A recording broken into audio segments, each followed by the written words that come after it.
allow the two children to have the budget. It's okay. Off your mind. It's okay. She off your mind. Like me.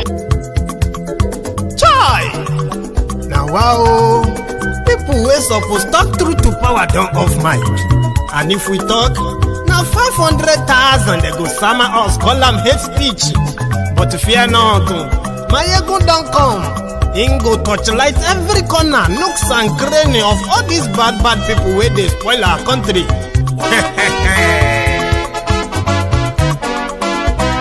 So my people make we laugh, oh, yo, yo. My ego don't come, oh, yo, yo. My people make we shout, oh, yo, yo. My ego don't come, oh, yo, yo.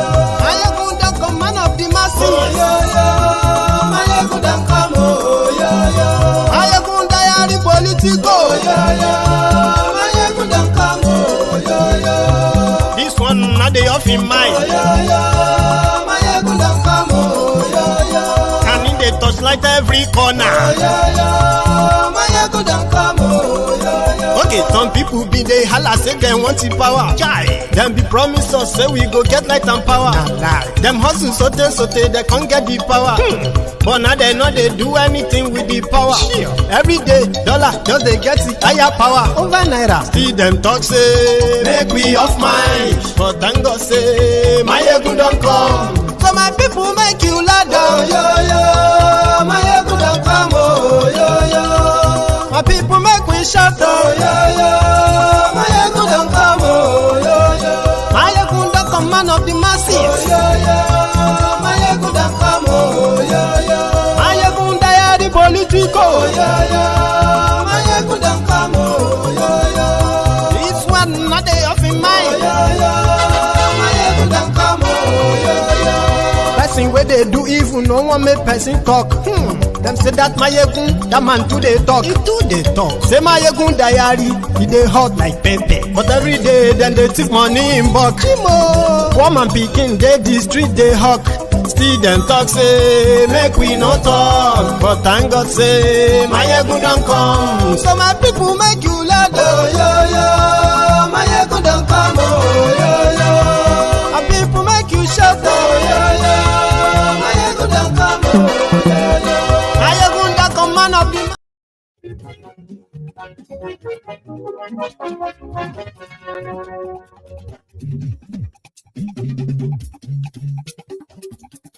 hello there.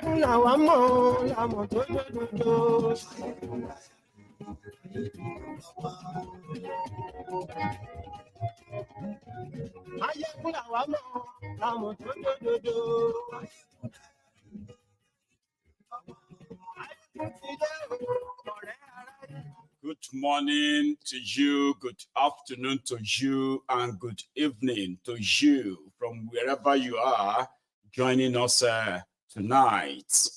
It is Mayegun live and again.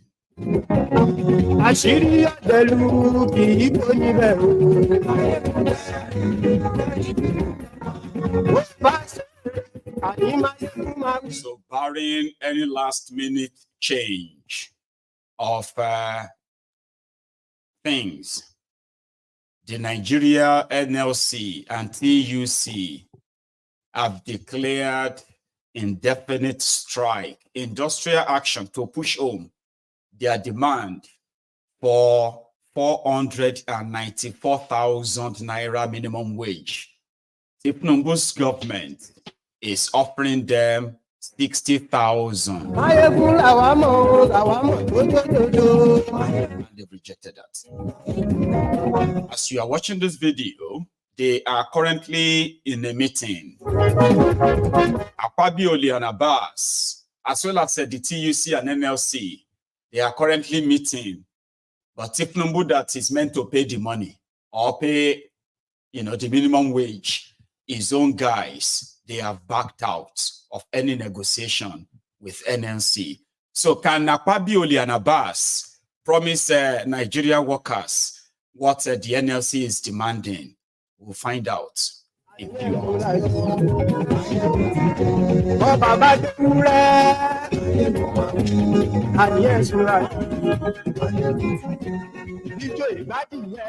also, thiefnubu, just like Bokwari, is blaming the killings of soldiers in Abia on IPOB, despite their repeated denial of involvement.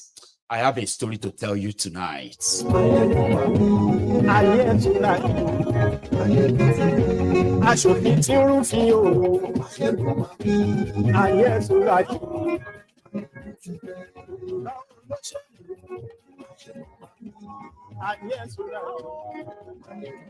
Thank you. Share this, invite your friends, invite your not so friendly friends, and tell them.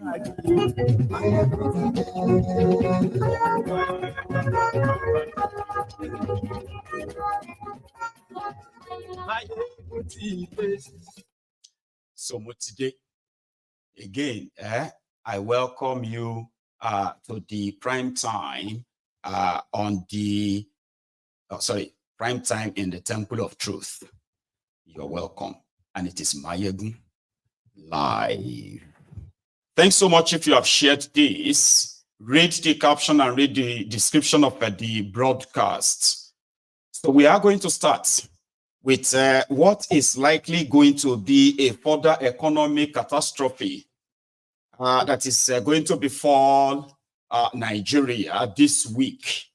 Tinubu and his team don't give a damn.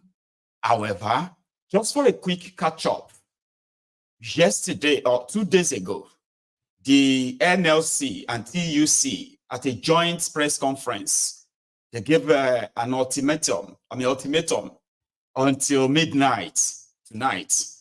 If Tinubu's regime should continue to avoid sitting with them in finalizing their supposed talk on minimum wage.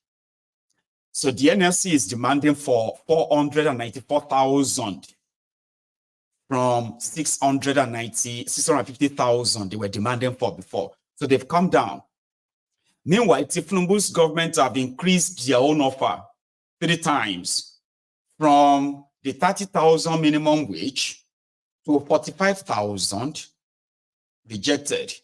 Then to 54,000, also rejected. And finally to 60,000 naira a month, also rejected. Because of the economic reality of Nigeria today, it is absolute unheard of that anyone is offering $30 a month in that Nigeria. I mean, so I'm kind of on the side. You see, the Nigerian criminal politicians have made it, they have managed to convince Nigerians that when it is to pay the people the living wage, Nigeria is going to bankrupt. But when it is the turn of, writing trillions of naira of checks just for the emolument of these rogues and their family, to them, Nigeria can't really be broke doing that.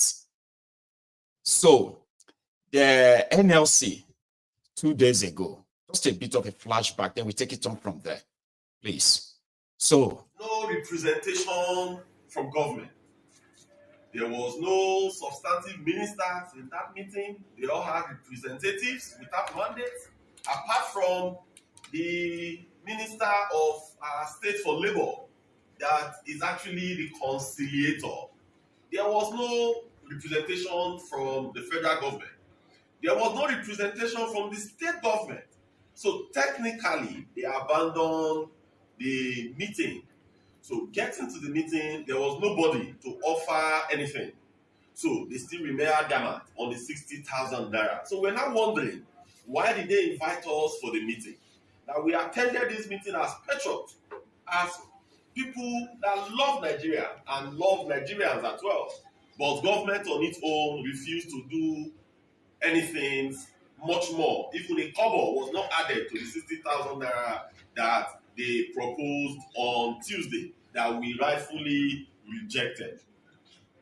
And gentlemen, you remember very well that gentlemen of the press, you remember very well that we issued an ultimatum 1st of May 2024 during the May Day rally on 2 items. Number 1, the electricity tariff hike, as well as the minimum wage. For the electricity tariff hike, you remember clearly that on the 13th of May, we had a protest to NEROC and to some of the discos, registering our displeasure. You know that up till today, there is no word from the government. Even the Minister of Power never deemed it fit to even invite us for us to sit down and have that conversation. Because our demand was that there should be a reversal from 225 naira per kilowatt down to where it was before, 66 naira per kilowatt. So, gentlemen of the press, we are calling on government to be much more responsive to the plight of the Nigerian workers. We are calling on them that the hardship that we are currently facing is as a result of the policies that were brought about by this government that we felt were not well thought out. And also, what has fed into this that we all know it's quite obvious. The removal of fuel subsidy, the flotation of naira, and the increment of electricity price hike. So, gentlemen of the press, if you could remember, we had a meeting, a National Executive Council meeting of the NLC as well as the TUC, where we were further where we have a long night, and I've got a couple of such clips I am going to share with us. So that was a few days ago, 48 hours ago precisely, when they gave the ultimatum for tonight. But yesterday, the Minister of Misinformation in Nigeria responded and said the demand of the workers is ridiculous and it is impossible to achieve. It is not sustainable. Nigeria can't pay it, okay? And there's no point in promising it. Then he went on to see other bulaba jargons, but I want it on record. Because as we speak right now, Tinubu's government have made their own position known. If you're not going to take the 60,000, well, fine. Akpabioli, as usual, they are trying to talk them out of any strike or whatever. What is the point in going on strike? This guy will never do it. If you like, go on strike for the rest of the year. Take it, because so many people won't even pay it. So many of you will never be paid this money. It will probably take another 3 years before you will see maybe 1, 2, 3, or 4 states that will now say, okay, yes, we are now paying, we're going to pay the minimum wage. 30,000 naira minimum wage in Nigeria. More than 24 states in Nigeria currently do not pay minimum wage of 30,000. Yeah. And guess where the chunk of the states that has failed to pay minimum wage of 30,000 naira in Nigeria? It is from the Arewa North. Yes. And shockingly, you'll be surprised that some Niger Delta state themselves, they have not paid that minimum wage for the past 8 years. 30,000 though. So let me play you the position of Tinubu's government, just for the record, if you are following the developments. Listen to their Minister of Misinformation though. Nigerians, this has become necessary because of the recent pronouncement by the organized labor saying that they are prepared to go on strike as from Monday, the 3rd of June, thank you. But I think it is important that I just lay a little background before I continue. Recall that on the 20th of January of this year, President Bola Ahmed Tinubu inaugurated a tripartite committee on the new national minimum wage. Now, since its inauguration on that day, the new National Minimum Wage Tripartite Committee has held about 7 plenary meetings, meaning that all members of the Tripartite Committee have come together at least 7 times. This, of course, again, is in addition to the zonal meetings held by these committees in the various zones of the country. Meetings were held in Lagos, Abuja, Enugu, Kano, Uyo, and Yola. These are the zonal meetings in each of the 6 geopolitical zones of this country. Now, the new committee, inaugurated by Mr. President, had as its chairman an independent person of repute who has worked in the public service of this country, a retired civil servant, a retired head of service of the Federation, by name Alhaji Bukar Gwoni Aji. He is at the head of that tripartite committee meeting. Now, there are 3 parts of this committee, like the name suggests. One is from the government side. Now, the government side has the federal government, the state governments, and the local governments. In other words, it's not just the federal government, it is the federal government with the subnationals. On the side of the federal government, we had the Minister of Budget, Minister of Finance, and the Minister of Labor. It also included representation from the Office of the SGF, from the Head of Service, and the Salaries and Wages Commission. On the part of the state governments, about 6 of them were also there. We had governors. Again, remember, it is like cooking a lie. So I'll save you that part. Okay? Now let's go to what Tinubu is offering them from the mouth of this appointed liar.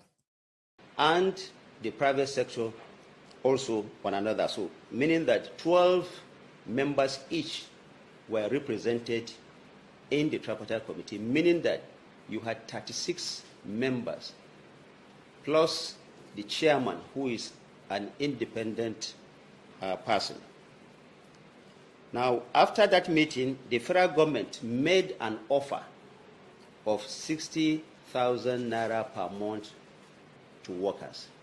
Now, I want you to note that the federal government indeed had to painfully push other members of the tripartite agreement, meaning the organized private sector, to accepting this 60,000, because it was indeed very hard for them to swallow.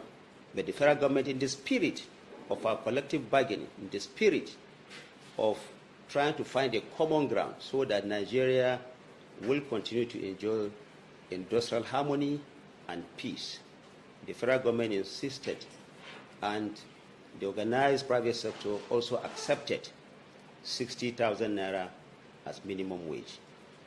It is only the organized labor, the Nigerian Labour Congress, the TUC, and its affiliates that rejected this and walked out of the meeting. This position, meaning the new minimum wage proposed by government and the organized private sector, represents a 100% increase on the existing minimum wage of 2019. 100% increase. Labour, however, wanted 494,000 naira as at the time they walked out of the last meeting, which would be an increase of 1,547% on the existing wage, an increase of 1,547%. The sum of 494,000 as minimum wage proposed by Labour is seeking cumulatively an amount in the sum of 9.5 trillion naira by the federal government. This is only for federal workers that are only 1.2 million in number. Meaning that if government accepts the position of labor,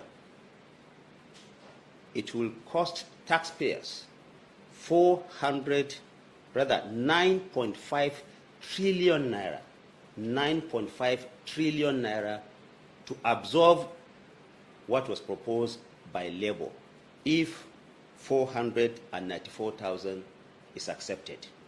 This, of course, is even a backward step by labor. Their original position of over 600,000 will have meant that government will need to find about 12 trillion naira to be able to pay that annually. But what they are proposing now is 494,000, which will mean a cumulative payment for only federal workers, 9.5 trillion. This is over 8 billion in salaries and over 700 billion naira in consequential pension and other forms of payments. Now, it is important for Nigerians to understand that whereas the federal government is desirous of ample remuneration for Nigerian workers, what is most critical is that President Bola Ahmed Tinubu, will not encourage any action that could lead to massive job loss. If this amount is accepted, many people in the private sector will not be able to pay this, and this will now further push people into unemployment. This is a position that government will not want to have. Whereas labor is also keen on the take-home pay of about 1.2 million workers of the federal government. Only 1.2 million workers. The welfare of over 200 million Nigerians is also at stake. Therefore, President Bola Ahmed Tinubu is not only considering the plight of federal workers, there's only about 1.2 million, but is also concerned about the welfare of the other 200 million Nigerians. This is because the federal government's guiding principle is affordability, sustainability, and the overall health of the nation's economy. The federal government, therefore, calls on all parties to embrace reasonable and realistic dialogue that will result in proper resolution of the impasse. Even before the discussion on Nuisance Lele.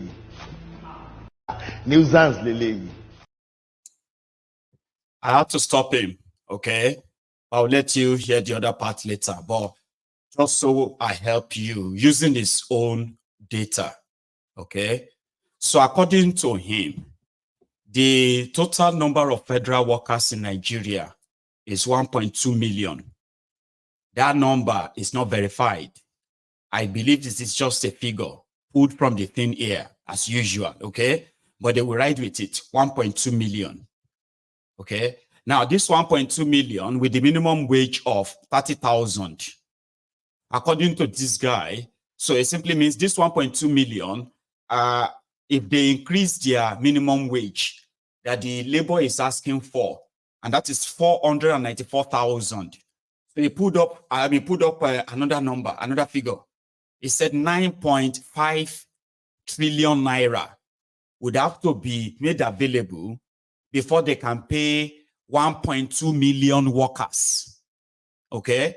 And from the start, he said, Tinubu has done well by increasing the minimum wage by 100% so that it will sound so good to you.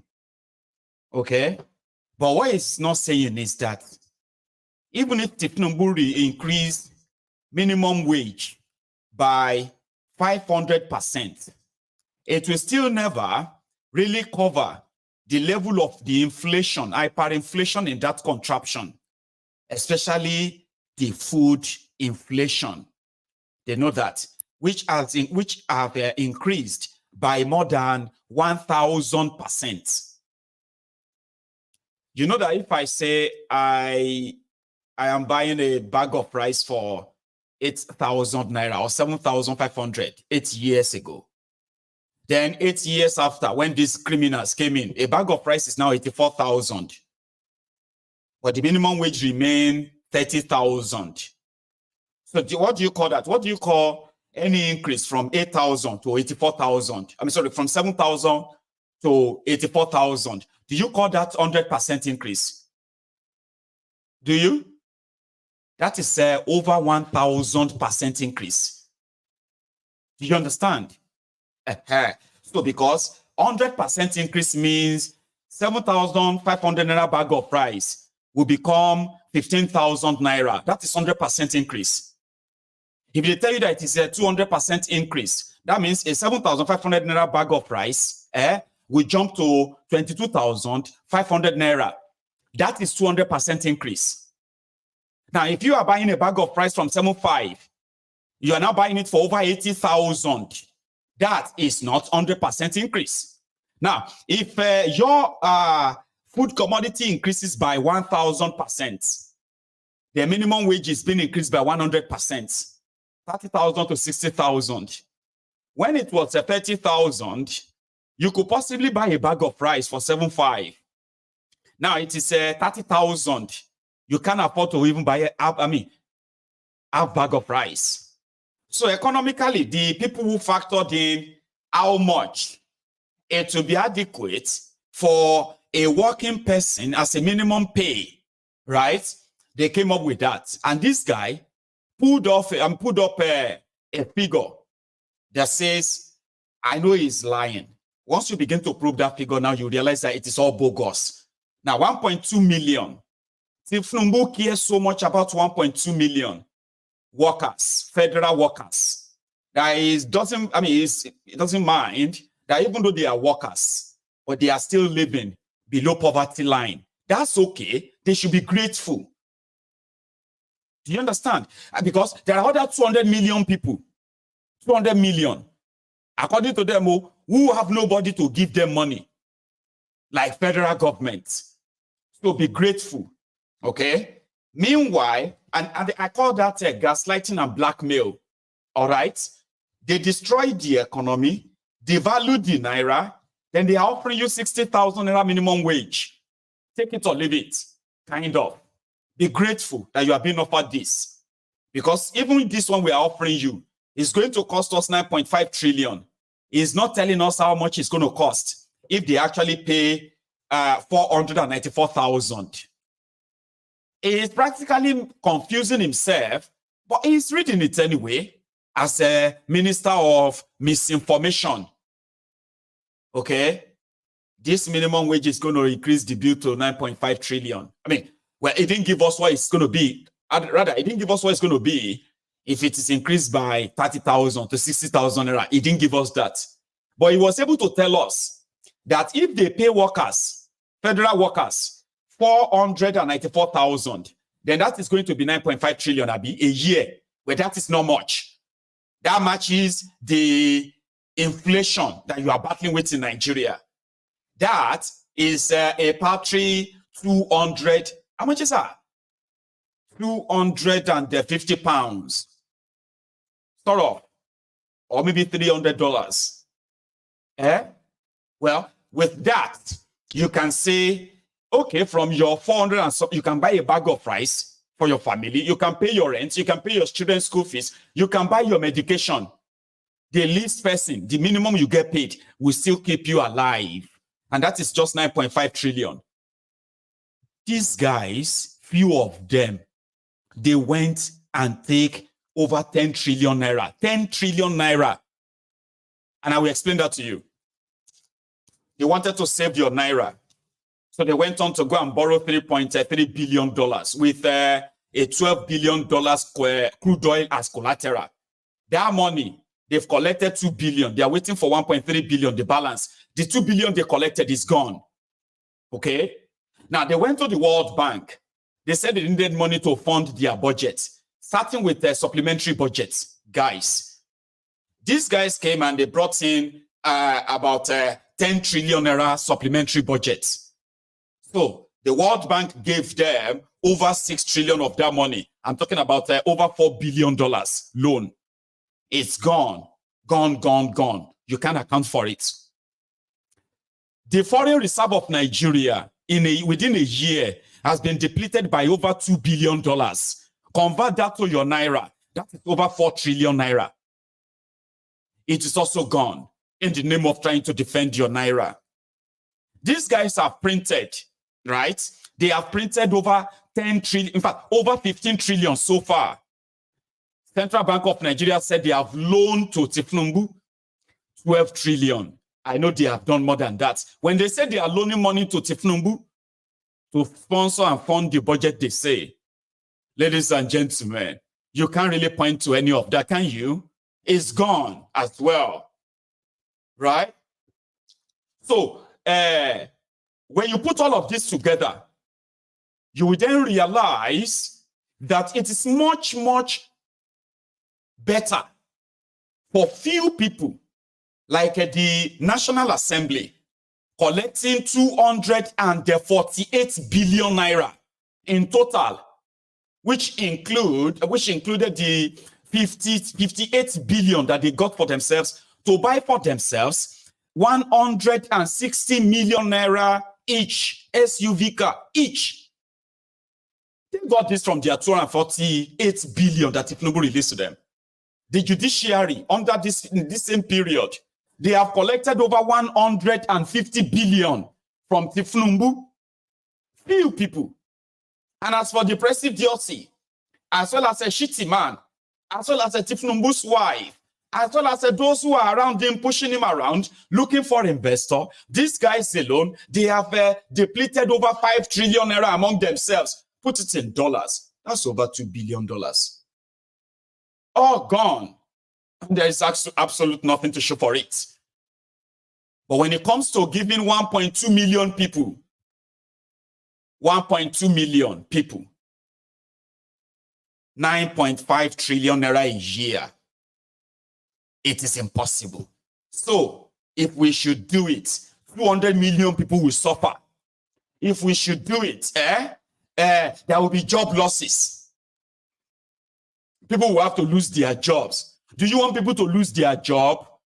Do you want us to increase the minimum wage that much and people will lose their job? If people lose their job, it's your fault. Oh. It is not the fault of the criminals who are comfortable in spending over 10 trillion that they cannot account for in a year, and they will spend more. I mean, Shege said it many times that when they claim to remove subsidy, it is to deceive you, so as for them to possibly further steal from you. He is right. Their lives, everything about them is subsidized. From Tinubu to his wife to his children, they are living off you.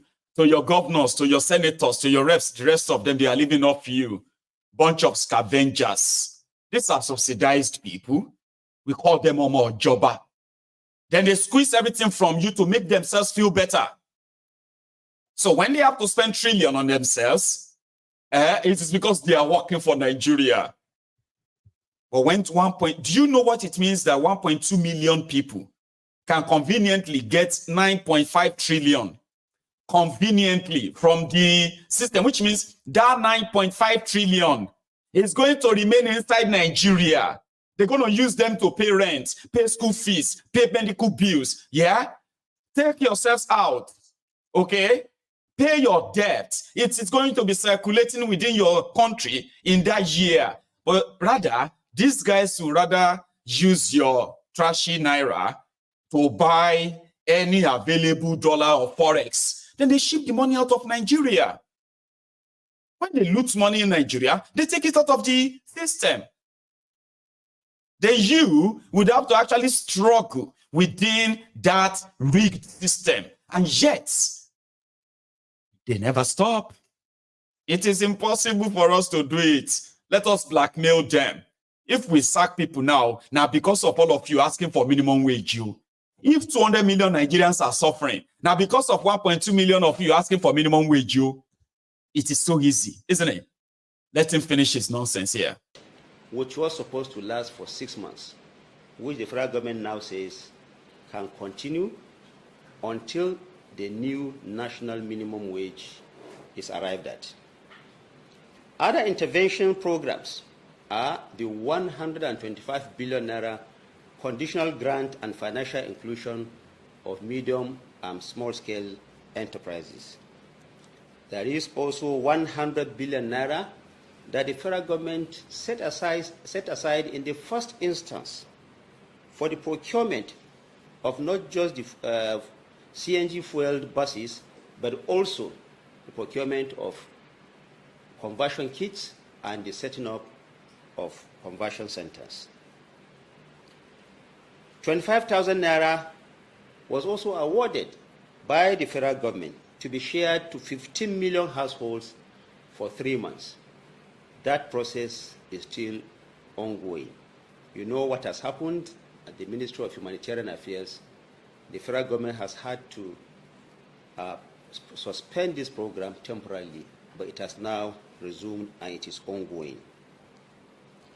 185 billion naira worth of palliatives, meaning loans to states, to cushion the effect of fuel subsidy removal has also been granted by the federal government.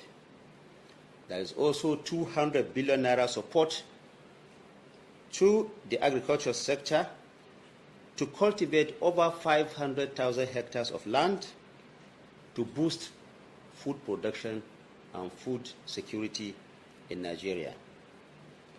Remember also that the federal government released 42,000 metric tons of grains from its strategic grain reserve to also cushion the effect of prices of farm produce.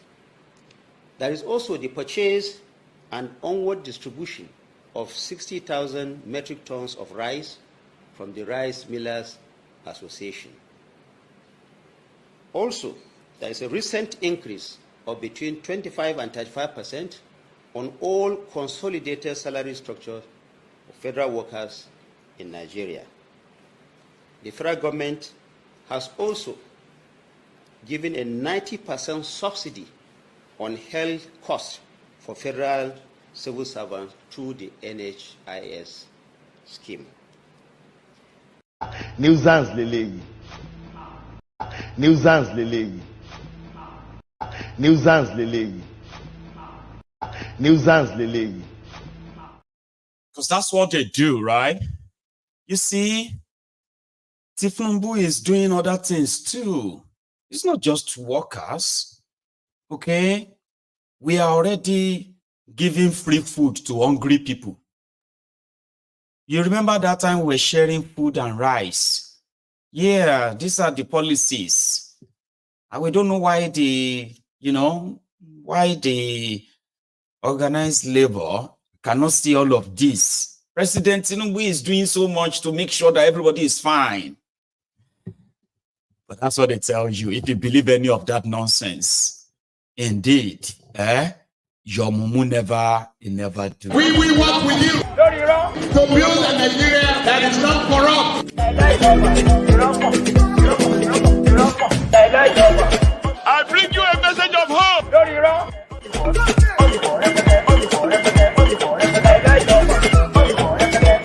We are going to spend a lot of resources on education. Iro. So this evening, the TUC guys, the NLC guys, they were now meeting with Ekpa and Abbas. Now, Ekpa, as usual, want to throw his weight around, okay, by promising what he has no single sort of a control over. But the effort is actually to convince the labor. Don't go on strike. It's a waste of time. If you go on strike as many times as you want, it's never going to change anything. You're never going to get that. to take what you have been offered and pray that anybody also kind of like, yeah, look at them. This is their meeting earlier when they were all arriving. This way, sir. All right, where? Just show them.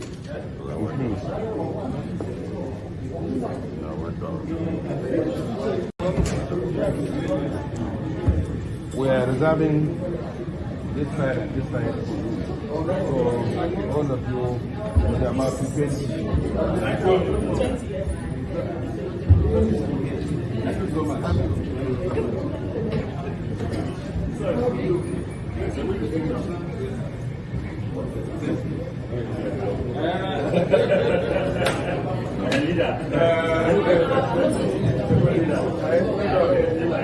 Good afternoon, distinguished ladies and gentlemen.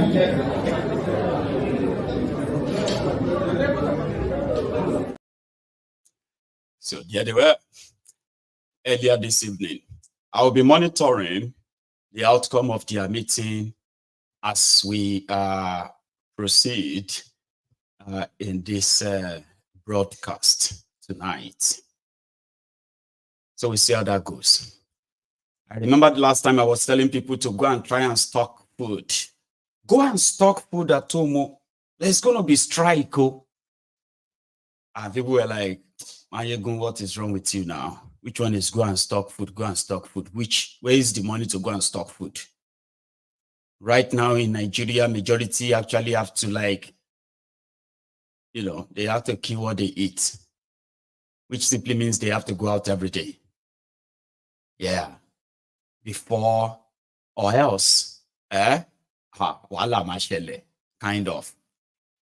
So if you now tell people that they need to go and get ready and stay at home, you need to go and there's going to be strikes, you need to buy food because we don't know how long it's going to be and all of that. And then the people are like, which one is go and buy food? So I will let you know whatever happens if we get to hear their news this evening. Now, we are going to go to Abia in Abia. And this might kind of get some of you emotional, right? But it's also going to help you to understand what is going on in Eastern Nigeria. 2-3 days ago, I believe, or 3 days ago, we saw on camera the assassination style, like an execution style of some soldiers, 5 soldiers in total, after all, were killed in Abia State. And that kind of triggered a lot of reactions.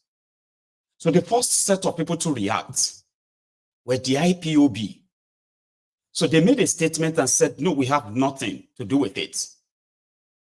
Then those who are on the part of Nigeria, I mean those who have always been the willing tool in the hand of the propagandist Nigeria, they never wanted to take them serious, especially their media in Nigeria.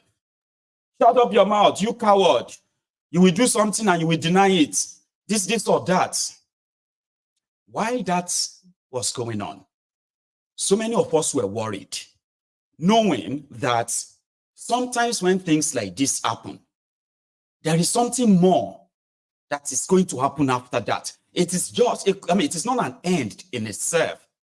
It is always a means to an end. And few times we've been proved, or many times we've been proved right. But usually people will react.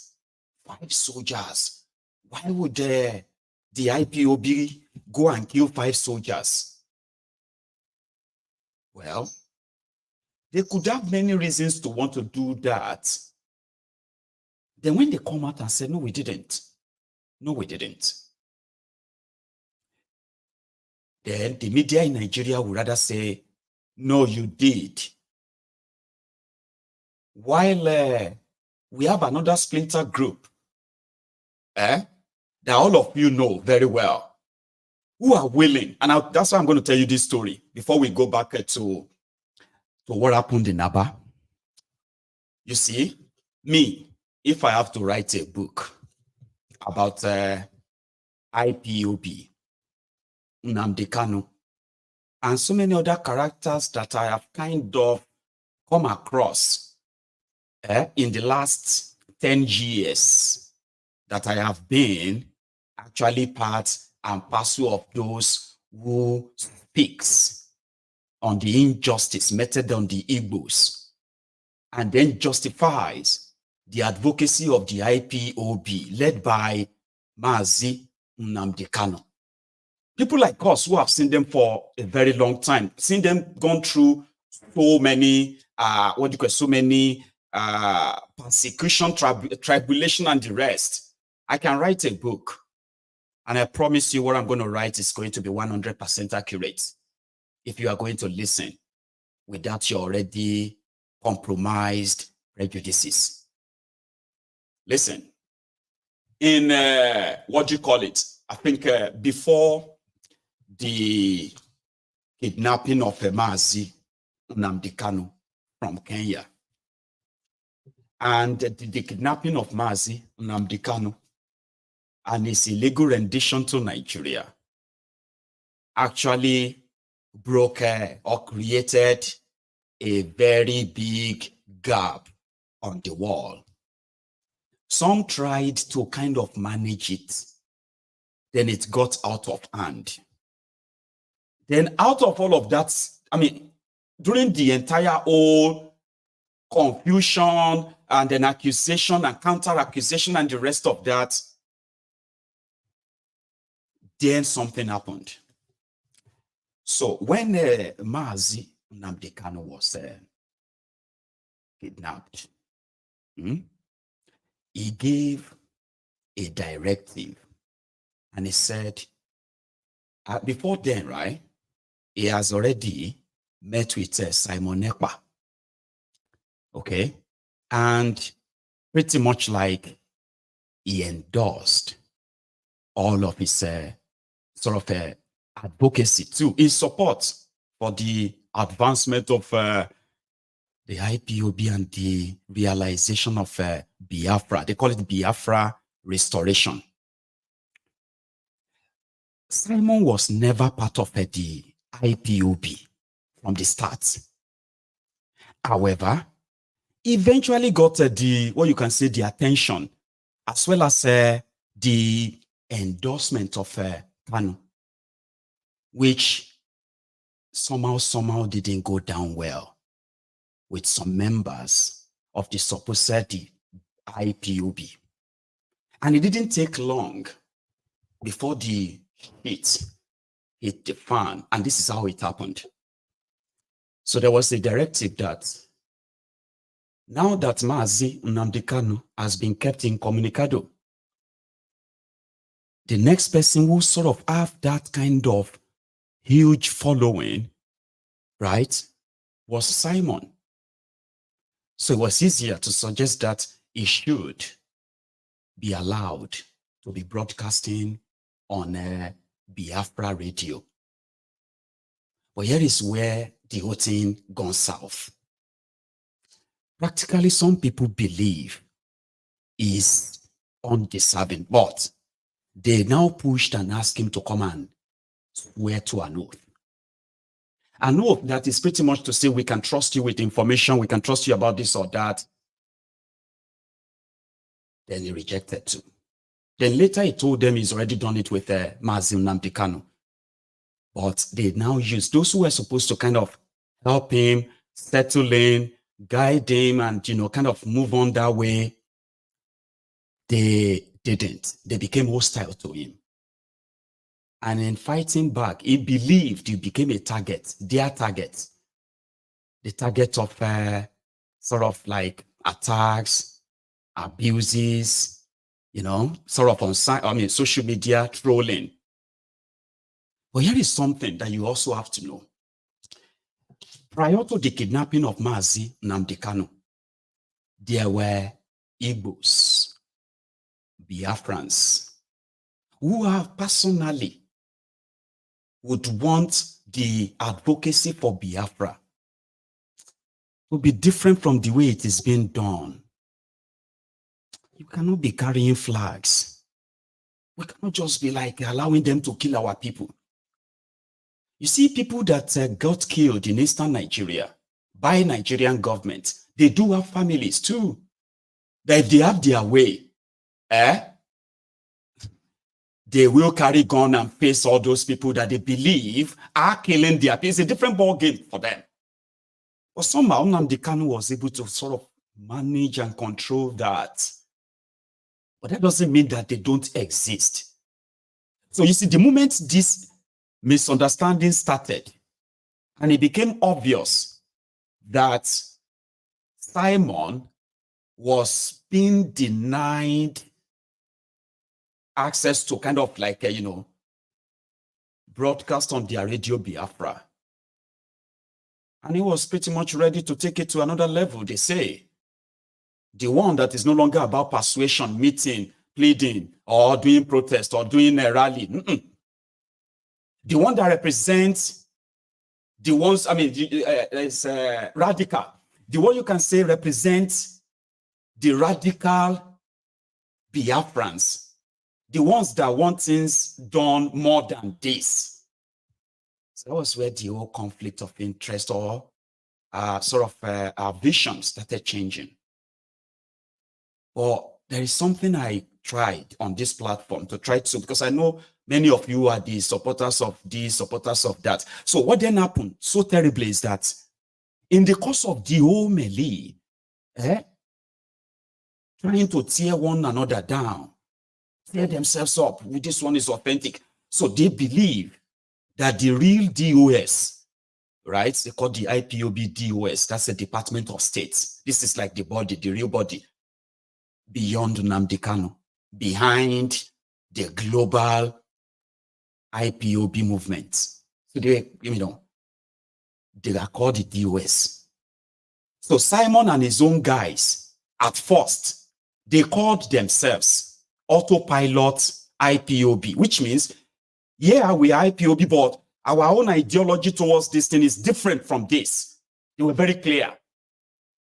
In fact, at a point, they called themselves the Water Group, which means when Nnamdi Kanu said, we know they will kill us, we will kill them too. Those are the people who took it personal and took it serious. And just like the Yorubas, and if I say I'm a Yoruba man, I support Yoruba nation, I want Yoruba nation. You can't say because I am not part of these other ones who want Yoruba nation, then my own, share you get, is not genuine. However, people say it or they do it now. Like, I'm just saying that it shouldn't be. Every Yoruba should fight for the Yoruba nation the way they think they can, and every Igbo should fight for the Biafra the way they think they can. However, some of the people who are like real with the school of thought of Nnamdi Kanu, they do not subscribe to the style of Simon and his own group. But they are not hiding it. They said if you don't want to be called terrorist, move out, move away. They are killing our people. So we are not just going to look out anymore. We're not going to look away anymore. Nnamdi Kanu set up Eastern Security Network, ESN, under IPOB. Then Simon and his own guys, they have gone beyond just a group. They have gone to as far as declaring Biafra Republic in exile. And Simon, is their prime minister. And they also have their own group they call the BLA, Biafra Liberation Army. Now, you see why I'm saying all of this is this. You might disagree with them. I do not subscribe to violence myself. I don't think I'm in the position to possibly outrightly condemn them simply because they have chosen their own path. So I think the problem is that the Nigerian media intentionally, I'm talking about Simon is now known in the security circle of Nigeria. The same way they put a bolo or so on Nnamdi Kanu, they have put it on him too. When they declared him wanted, he declared thiefnubu and all the Nigerian generals wanted too. So what I'm trying to say here is this. If you are an IPOB member that somehow feels like Simon Ekpa and his guys, they are doing what you don't subscribe to. The problem is that it is time for some of you to know that they have clearly said they are no longer IPOB, even though they are IPOB because they are Igbos. And IPOB means indigenous people of Biafra, right? However, whatever is carried out by them, several times he's come out, many of them have come out to praise all these unknown gunmen or so, and they said we should never call them terrorists. We must never call them, some of them told me never to call them criminals. Because they are not. They are fighting for the Biafrans who can fight for themselves. And those who are killing them, their job is actually to go after them. Now, they can be held responsible without having to be struggling. I'm talking to the Nigerian media now. You do not have to be struggling to want to force the narrative that IPOB this, IPOB that. Okay? When indeed you all know from what you know that things, according to Simon and his guys, things have gone beyond all this talk anymore. To them, the Nigerian army in eastern Nigeria, they are now considered as occupying forces. Because Simon as their prime minister and Biafra as a republic and the government in exile simply means that Nigerian soldiers, Nigerian police are not welcome in eastern Nigeria. So if anything happens to them, stop saying IPOB this, IPOB that. In fact, it is like trying to want to give the success of somebody's work to the people who don't want it. So it is time for all of you to actually see, to see through something. Stop trying to, stop trying to project your, I am talking to you now if you are an IPOB. I know how this may feel for you or to you. But I think the ideal thing is instead of you trying to want to shout Simon and his guys down, the ideal thing is to actually recognize their existence. And don't forget, many of this happening now is said to be because Nnamdi Kanu is being kept illegally. And according to them, until they consider Nnamdi Kanu as their leader, but they said they will never take order from somebody in DSS detention because they don't trust such order. That it could be coming from compromise there means, you know the whole thing. So it is time for you to stop trying to convince the world that Simon Ekpa is not IPOB or is not this or that. He is not practically claiming that. And the media in Nigeria, could you please, at least Nigerian government or Nigerian army, I remember them declaring Simon wanted, Abi. You could actually really report him. He would appreciate that. Give them direct, because they are very clear. They are not like IPOB. They are not in any party political solution. They said it. They said, when they were killing us, we did not pick up arms. And then they kidnapped our leader and they still continue to kill our people. So they have chosen a different path. Okay? And it is time for you to separate that from the IPOB generally, for the sake of what you can say fairness and less friction too. Less friction. Everybody can choose how they think they want to fight it and be responsible for all of their actions too. I just thought you should see beyond just you going after these guys or even shooting them or killing them like you think it's all right. Some of you will think it's all right. But think about other civilians that they normally come back for. It is counterproductive, right? This is not necessarily that people who don't agree with that with that form of advocacy, it's not because they are cowards. They are probably intelligent thinkers. Yes, they are killing the Igbos. They are killing the Igbos, yes. But if you now kind of be the reason why they have to kill more, and you watch that, that's not right. But nevertheless, it is better for people to, it is better, you see, they are here now. They are not part of IPOB Nigeria. There are those who believe that this IPOB is compromised. They sold Nnamdi Kanu. They betrayed their leader. They did this and that. You cannot continue to try to want to say they are part of you or they are this, you don't, to defend any of their actions. Nigeria media should also acknowledge this. They should. So yeah, the supposed unknown gunmen who killed 5 soldiers in eastern part of Nigeria, in Abia, they have managed to get the attention of thiefnubu, who has blamed it on IPOB. So this is thiefnubu's statement, which simply means they are going to unleash further terror on the innocent people of eastern Nigeria, right?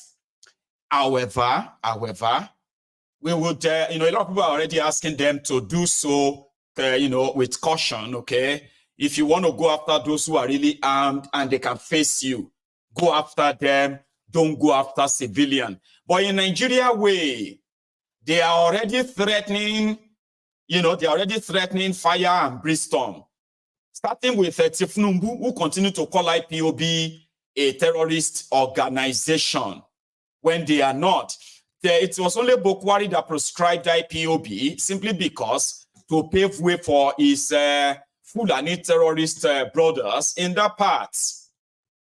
So now the president of Nigeria is also laying the foundation, forgetting the fact that IPOB means indigenous people of Biafra, and asking or demanding for a referendum is not a demand for war, right? So Alex Otti, who was out yesterday, initially he placed a 25 million naira bet, 25 million naira reward on information that can lead to the arrest of those who killed those soldiers. Now that is yet to happen, okay? So then he went on to meet with the families of the soldiers. Sadly, they are Igbos. I know. So sadly, they are Igbos and their family and others, right? They are in this video where Alex Otti said the family will now be adopted by the Abia state government. I remember when unknown gunmen also had to kill some soldiers who were just like parked somewhere, and it was like an execution style in Owerri when Uzordinjo was made the governor, the Supreme Court governor of Owerri, right? Then the moment they killed soldiers, the next thing was the invitation of soldiers to Owerri, and then the occupying of Owerri and most part of eastern Nigeria today. The rest, they say, is history. So is that what is repeating itself in Abia?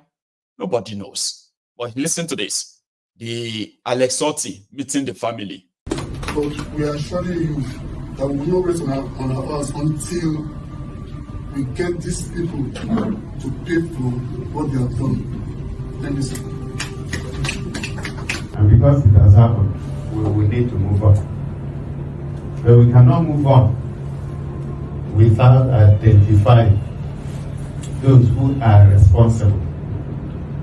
It's as if General was with me at the last place that we went to, where I had promised everybody that was listening to me that we will smoke out whoever is remotely connected to this killing.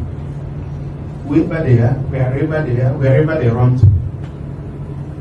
We are going to work like we have always done, very closely with the security agencies, particularly intelligence units of the security agencies, to ensure that we leave no stone unturned So I want to reassure the military high command and the leadership of the military in Abia that we are working together to ensure that we bring those people to book. That is the only thing that we'll do. But today, the reason I came here is to sympathize with you and let you know that I feel your pain and I can understand what you are going through at this time. On behalf of the Abia State government, I want to sympathize with you and to assure you that we are behind you. We have in our release also said that we are not going to leave you alone. We know that the military high command would also look after you. But because your husbands died here in Abia, we have adopted you as daughters of Abia, and your children as children of Abia.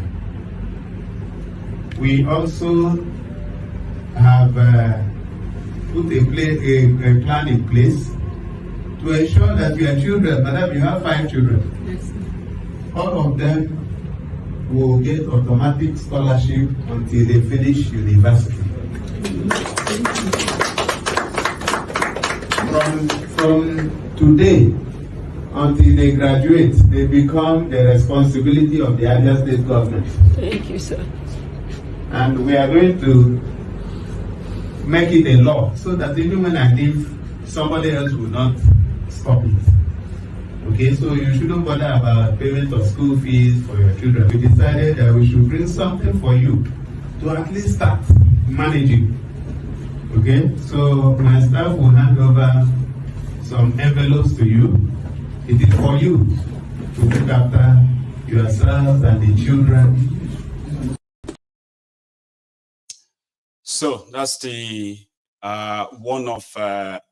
the widow of one of the slain soldiers with 5 children. It's a sad one, I must say. Just just hope that the criminals in Nigeria who probably wanted it to be this way, they will come back to their senses and let that innocent man that they illegally locked up, they will let him go. A lot of us believe that this whole thing will automatically end when Nnamdi Kanu is freed. But yeah, until then, we just have to continue with this. And you see, yesterday in Abia, the Nigerian military, I kind of showed you the video, didn't I? Well, there were actually people that were arrested, as to say, including a 15-year-old boy.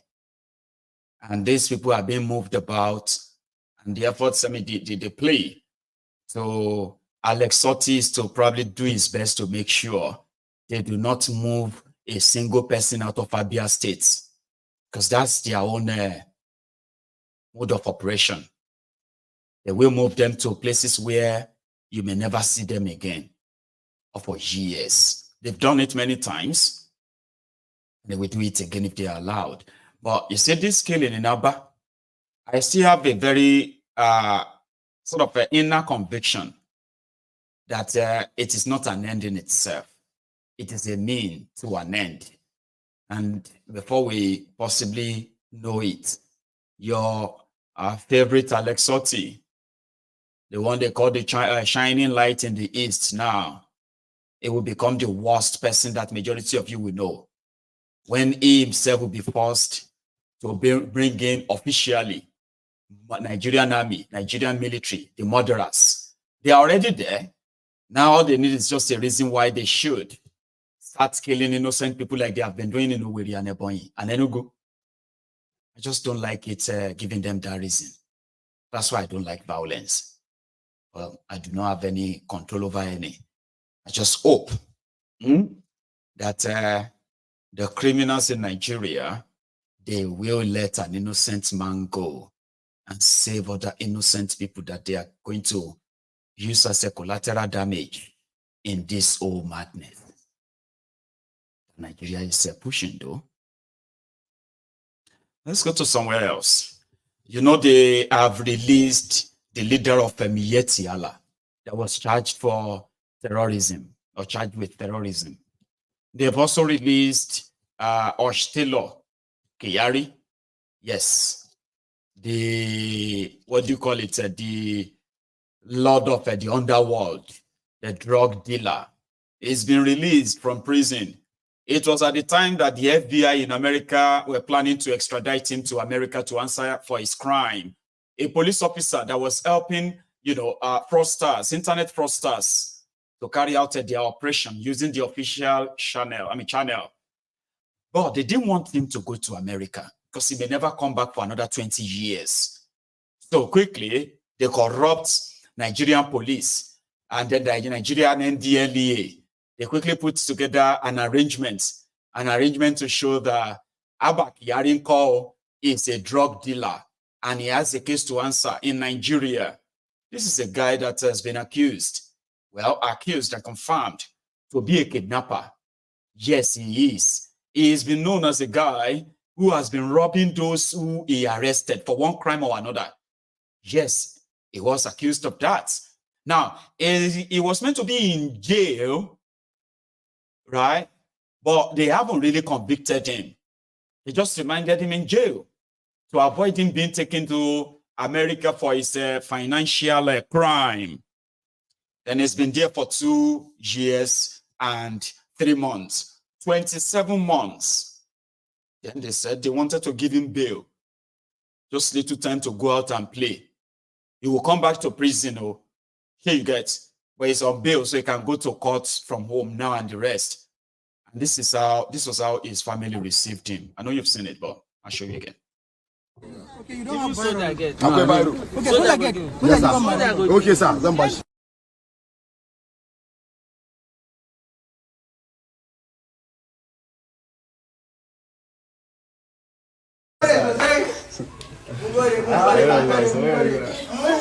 Thank you.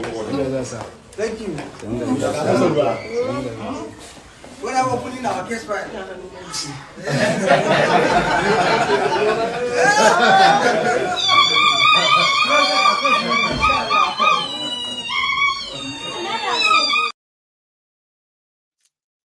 He's back. In another few months, they are going to announce that the case against him has been dropped. And before you pay attention or before you blink, pam, pam, twice, they will reinstate him as a police officer. And then he will be back on the streets doing his business. If you dare call him a drug dealer or you started calling him a kidnapper, then he will arrest you for defamation. And guess what? Everybody that saw through the video of him negotiating for how to sell drug. You remember that video? It was on this platform too, right? Everyone that saw the video, they will now start attacking you. Shut up your mouth. Did any court convict him? You better wash your mouth. Now, so now they go, they spoil people's name. Now, so now they talk anyhow about people, eh? Did the court convict him? Did he go to jail? Did he Shege go? You better watch your mouth. See, officer, sergeant, I beg, you need to arrest these people and teach them a lesson. The terrorists will be back in uniform with guns and full authority to torment you. I hope you will remember tonight, like every other night, right? So going forward as well, talking about the NDLEA. See, somebody imported all these briefcases. This briefcase of Colorado Abi, China Colorado Abi, Canadian Loud. Me person you saw this traveling boxes, all these travel cases. To pack Colorado, go Nigeria, come carry a mental plane.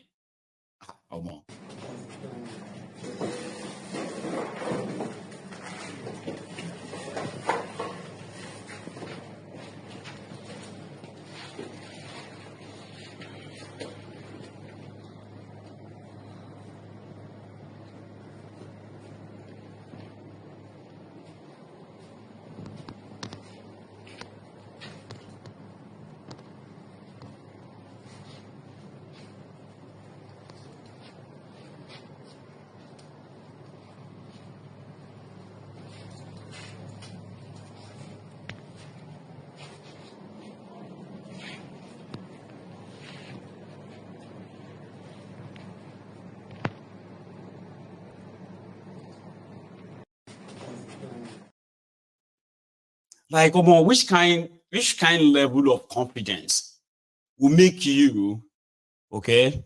Let's say, for example, from Canada or from America, okay, and then you pack Igbo, Canada loud. I've been, I don't know, shall pack all of that. Papa, you can't go airport, say you won't go claim them. Hey. I don't know, criminals get mind though. You know that? Like, that kind of mind. Somebody said maybe the person they settled did not settle those issues settle. And I'm like, it's still the same thing. You know, they grow Igbo for Kitikupa in Ondo. They grow Igbo for what do they call up? They grow Igbo for some of this Ekiti and Co, all these mountains. Why do you have to go to Canada loud and go to all this? I mean, I don't know. I saw that earlier, and those are the questions that were running through my head. Like, why would you do that? And they say it's a business. Why? And I think I do know why. It is because of what Nigeria is. You get? Like, I don't know, like the state of mind you are going to be, and somebody says, can you carry cocaine to Thailand? Like, can you carry the Thailand rice? You know? And then you know that if you go to Thailand and you are caught, they are going to hang you. They are going to kill you for smuggling drug.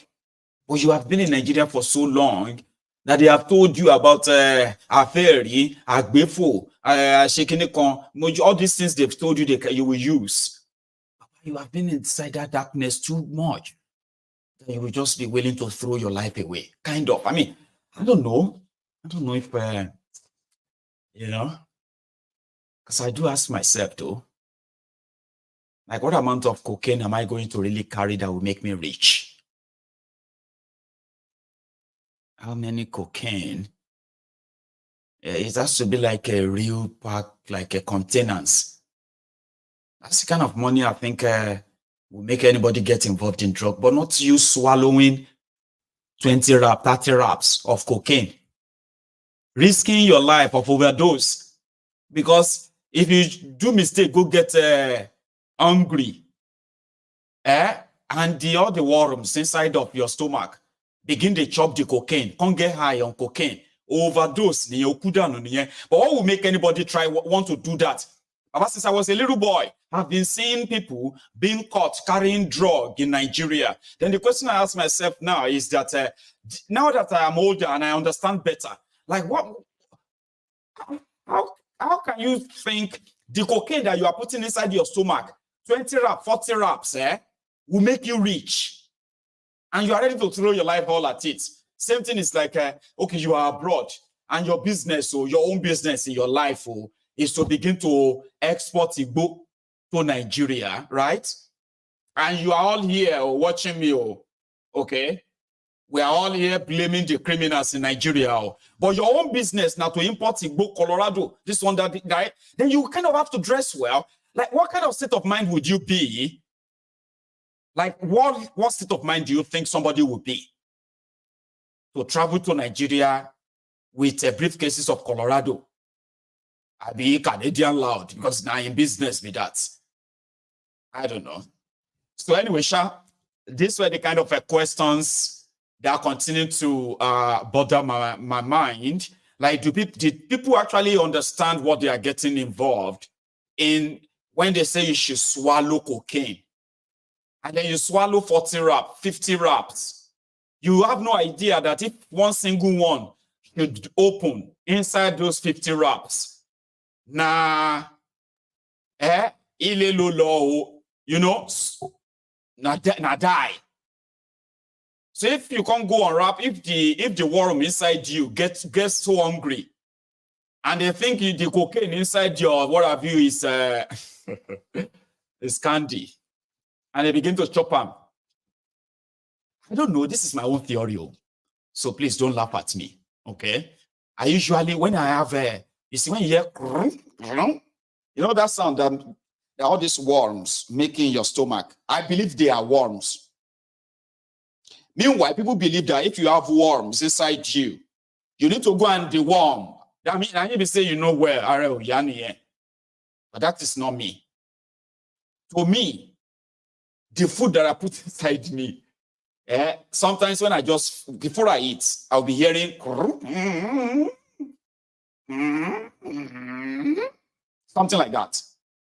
Then Abeke will be like, are you hungry? Yeah, I think they are just telling me that they are about to get hungry. I'm going to go eat now. Then I'll get up and I will eat. Then when I eat and I drink, then I sit down there, then I'll be hearing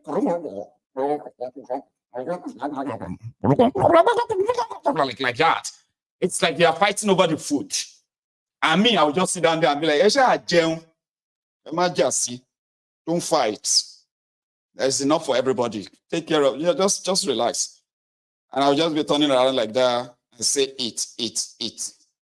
But imagine, say, waiting there inside my stomach, na pellet of cocaine. How much is that going to give me like $1 million?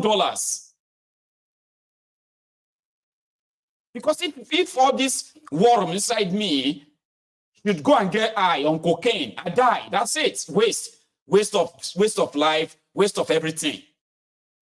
So that must worth something. You see why I'm saying this to you if you are watching me is that it is not worth it. That's the point I'm trying to make. There's no level of hardship that you are facing in Nigeria that should make you agree to swallow cocaine, pellet of cocaine, to carry it for anybody. It will never make you rich. So what's the worth? I mean, what is the gain? If somebody says to you, once you go like 2-3 trips, you are made. No, you are not. You're not made. It's never going to make you rich. You are just a drug mule. And drug mules, they are just carriers. Your body is just a transit. You are just like somebody who is like an envelope with a stamp. So when you get to your destination, they will flush your inside by opening the envelope and take out the content inside you. If you get to your destination dead, you are worthless to them. They will open inside of you. They will take out all of the rest of the pellet that is not contaminated. Your body, waste. You are just a cadaver. So why would you want to risk that?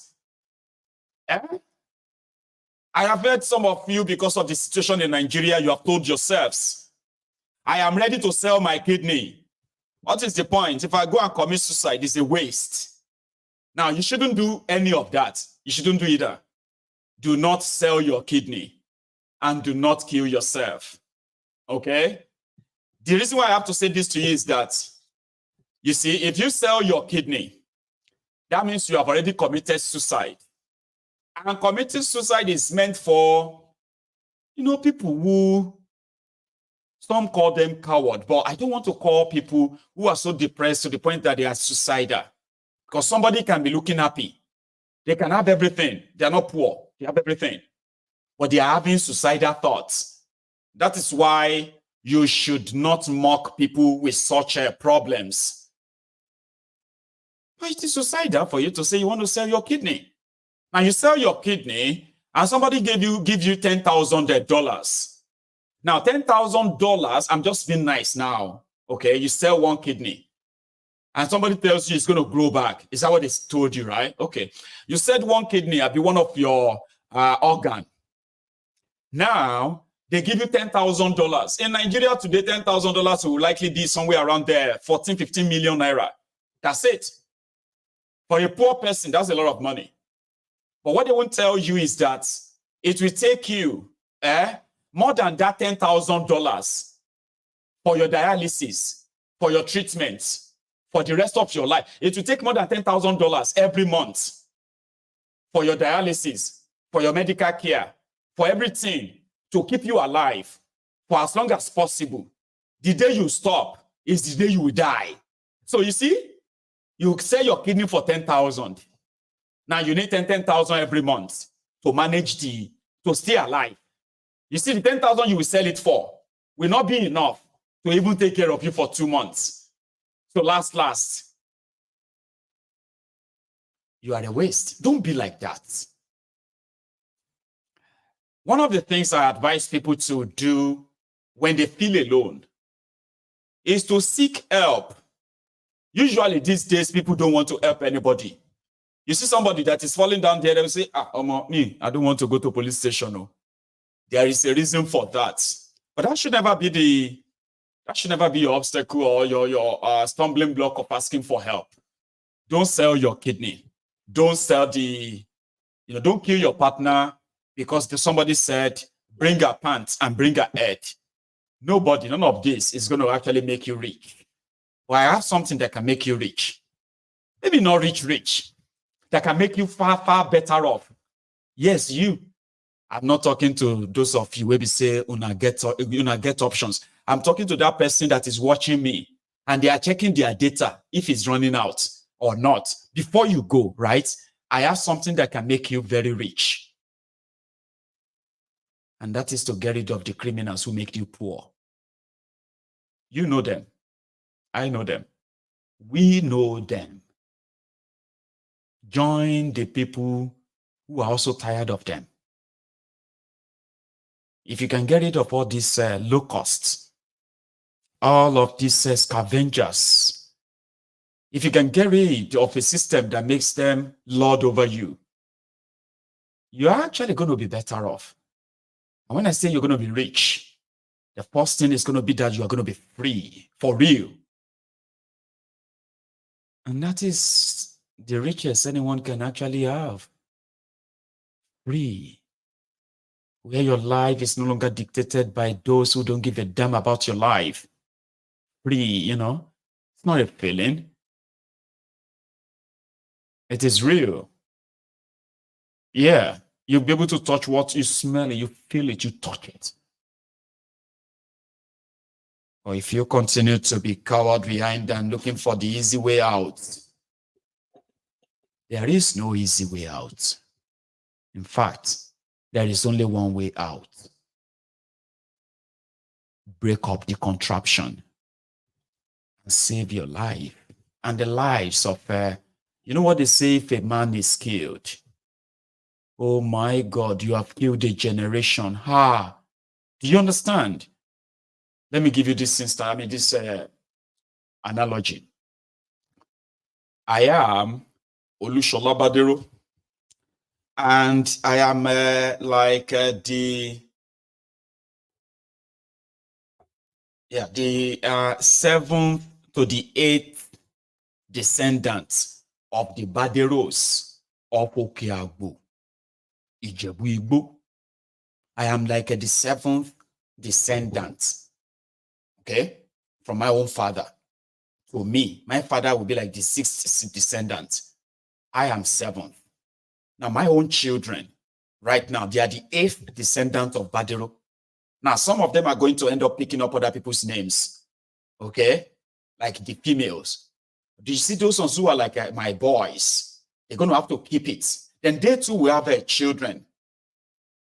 I hope they choose to anyway, right?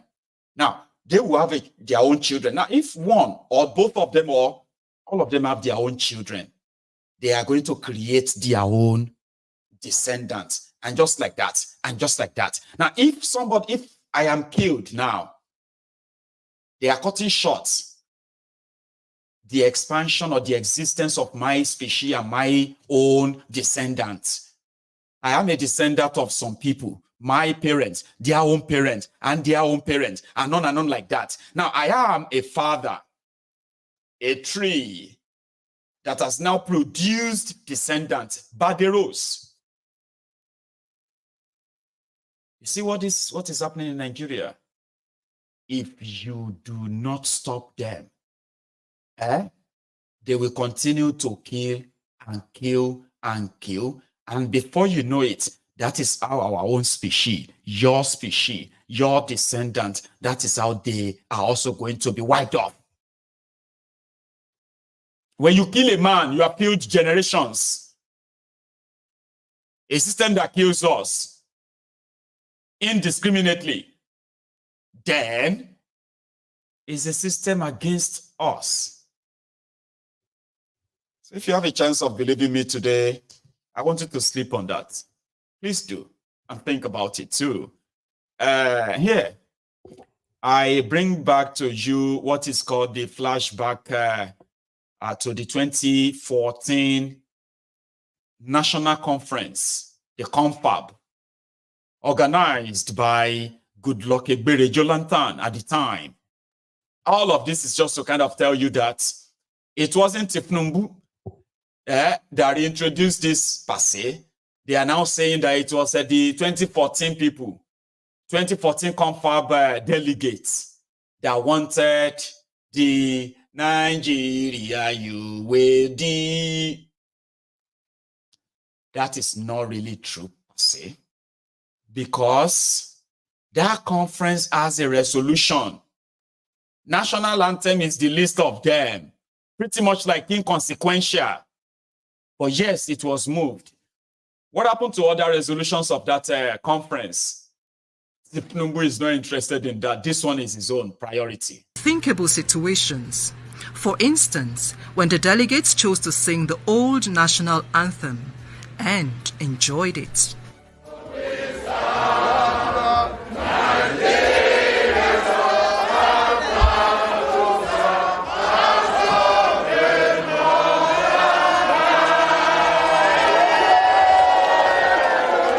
Thinkable.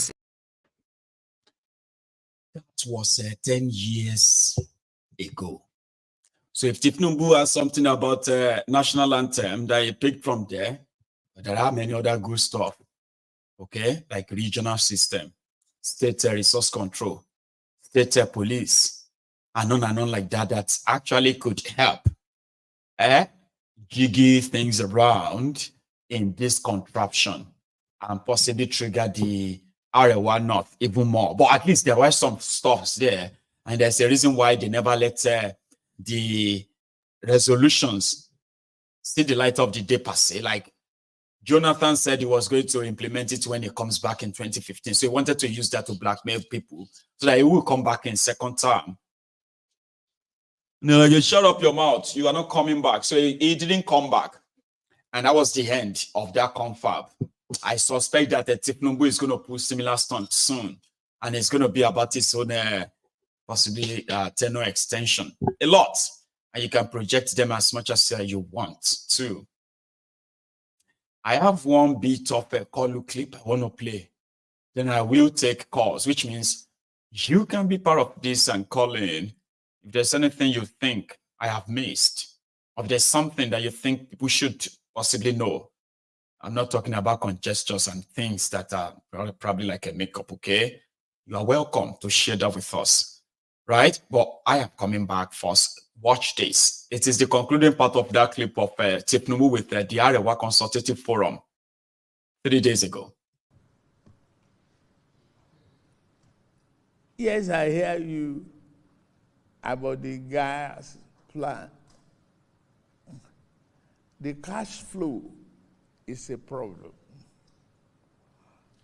We are taking revolutionary, steps to really improve our gas output. And that is why we separate gas from oil. Our flaring is going down. And if we can invest in the EKK, we will arrive at our destination earlier than expected. You are not wrong in making that request. It is an investment that is worth our while. It's worth our risk. But we have convulsion of needs.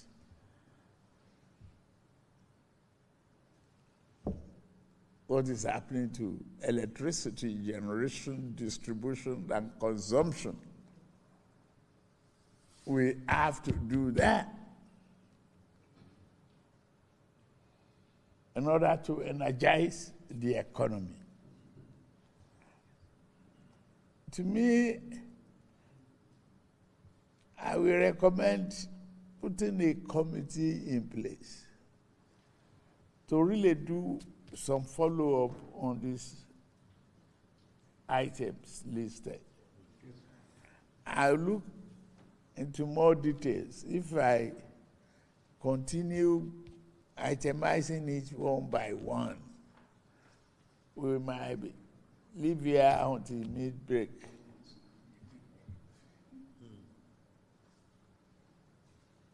I just don't want to bore you. I want to recognize your thinking in these papers.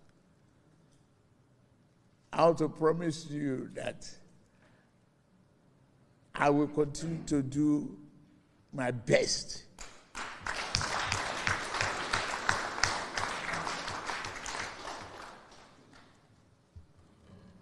we are about concluding the Sokoto Badagry studies. How many dams are on the way along the line that can help the irrigation of the north and assure food security? We have to be more details in our developmental programs. We must search for results.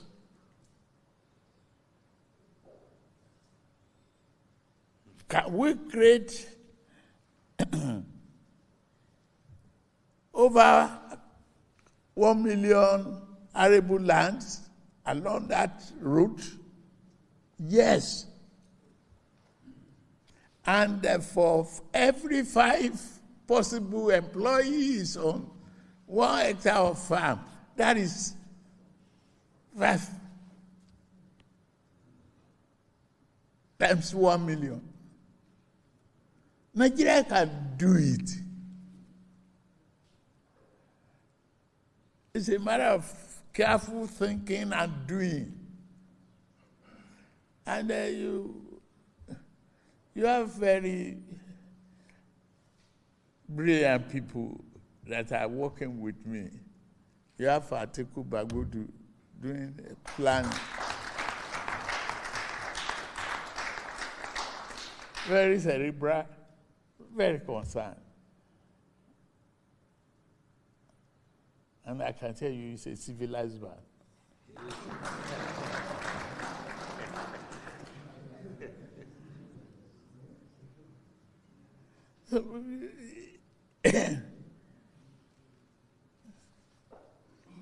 If I use the excitement that I have this evening to continue, we might not end this. Okay? Let me just take the paper from you and other details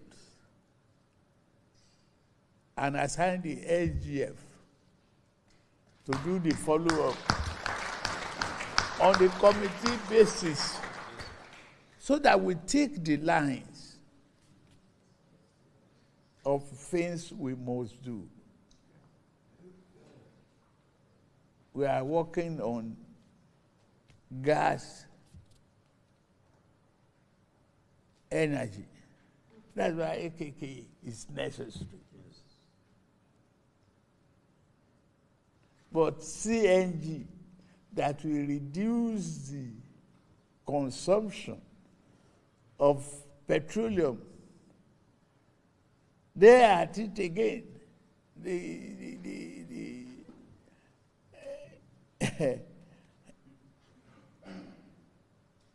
The effort of this government will yield this result, inshallah. And I must tell you, take back to the National Assembly.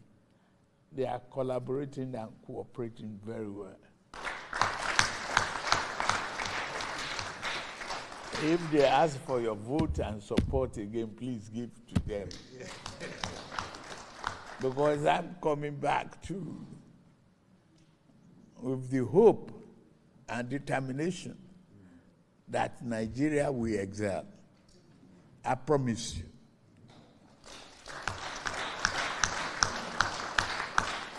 We will work hard. Anarchy loans. Anarchy loans. So that's what I wanted you to hear.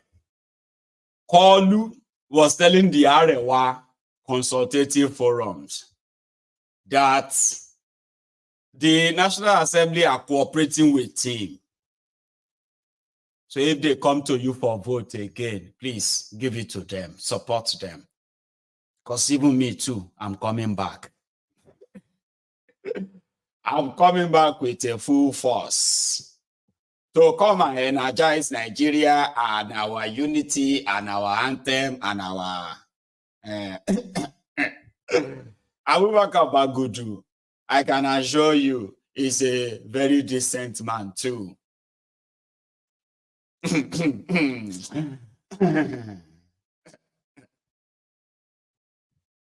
Kolu, that's your president, you know? So somebody they do me, no day. Just know that what you ordered is what you are getting. So I'm going to put the liner back on, and then we will take us for maybe another hour. Okay? And we will call it a night. If you haven't really liked this broadcast, please do. Yeah, do it now. And if you really want to be part of this convo, you can pick up the phone, okay, and call in. Gary is now 80,000. So what are you eating, guys? Under the thiefnubu as you begin the second year race, may you be able to make it to the end. Hello, everyone. Something just happened to me right now, and I think I need to share this with you guys. I don't know if you're also aware of it, but a bag of Gary is now 80,000 naira. Is Gary not meant to be a poor man's food or an average Nigerian's food? Like you know, our safety food. Like when you don't have money, as a you drink Gary. But if Gary itself is now 80,000 naira per bag, so how will the poor man survive now? If this is how it's going to be, if the poor man can no longer afford to buy Gary, something has happened though. Something has happened. Auntie, what are you doing? I'm making a video to tell them about the. Auntie, something has happened. What happened? The Gary, half bag of Gary sent me to buy the Gary pot. The Gary pot. Half bag of Gary? Yes. What are you? Gary Nanu? Yes. I don't know. Auntie. This is not the Ahmed Bola Tinubu I know. Since 1992, when I encounter you, I don't think this is the Ahmed Bola Tinubu I know.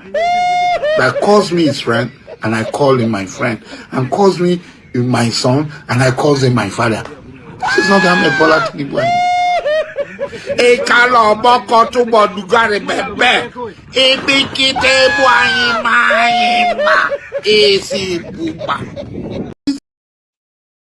Easy Cooper. I have a caller. Hello there. Hello, my ego. Hello, sir. Is that Chris? That Chris again, yeah. It's you again. How are you tonight? I'm good. I'm following you like a religion. I love it. Simply states that you're out there just like a bumper to bumper, and as it should be, you know. Yeah, my brother, you're doing a great job, and thank you very much. We are proud of what you're doing. So I watch you every time if I'm at work. I believe other people are watching you too. You're doing a great job, and we appreciate all the good work you're doing. Thank you very much, Chris. Yeah.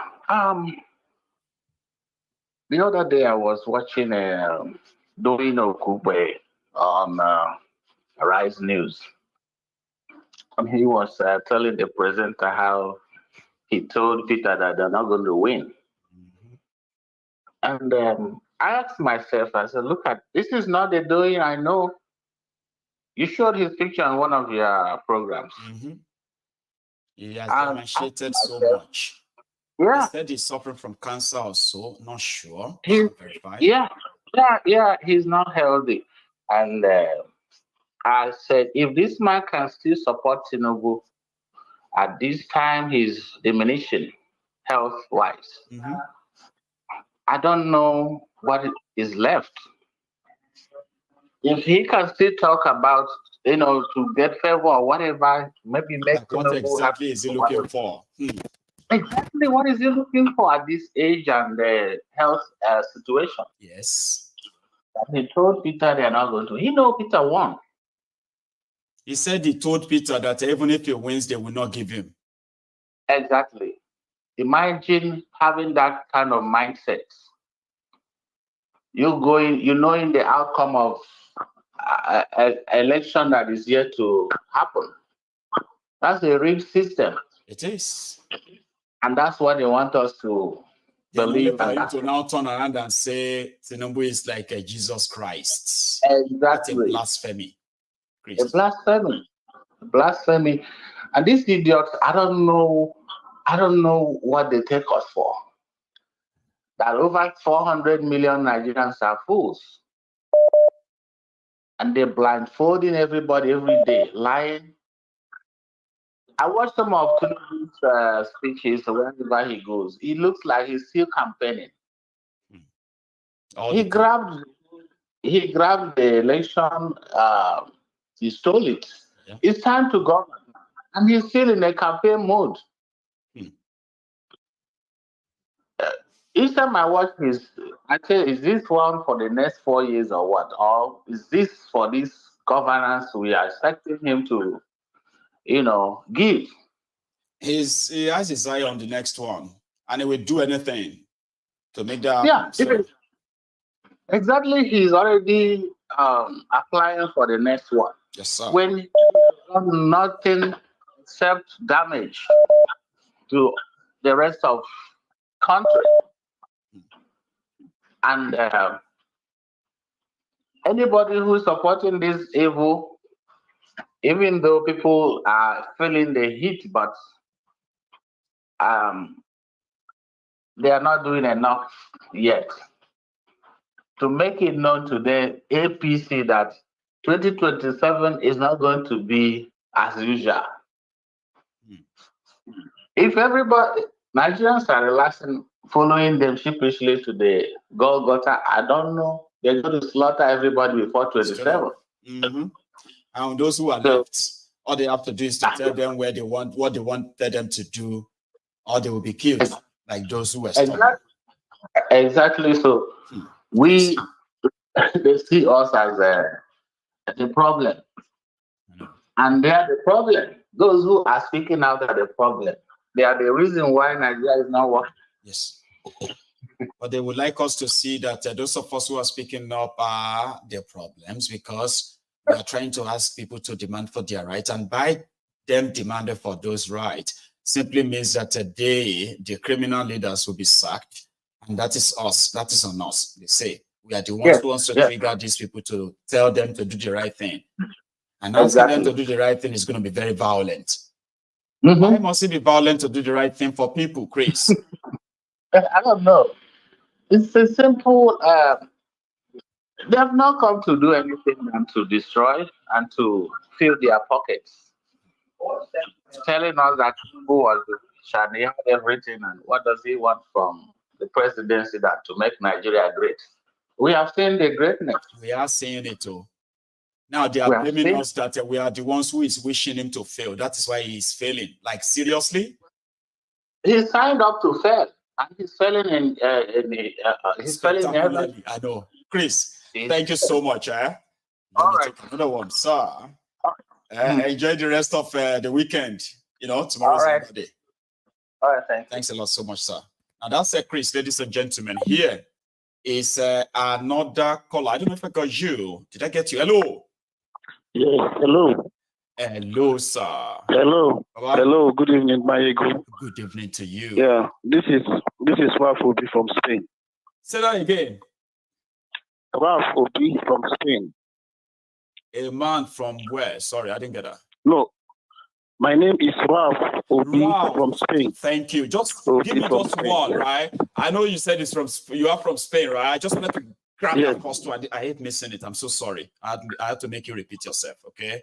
So, Ralph, thank you so much, right? And thank you very much. Please. Yes, thank you very much. I've been following you now for about 2 years now, and you are doing a very good work. Thank you. So I just called in to tell you thank you very much for everything you're doing. I appreciate okay? it. Sorry, Ralph. I'm always watching your program with my family. Thank you. You know, like sometimes my kids, they laugh a lot when you play some of those just music. get so angry, or want to do something. Yeah.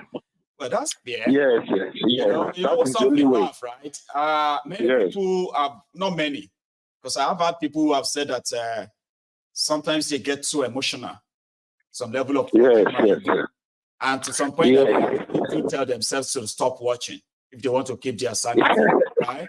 So I decided to mix it all the time, mix it up so that you can laugh, you can frown, you can be angry, you know what I mean? It's very, very good. It's very good. I'm always enjoying your program. We enjoy it a lot. So we'll try to support you in any which way we can, okay? Thank you for the good work. Thank you very, very much. Thank you. I appreciate that too. Thank you. Say me well to the family, okay?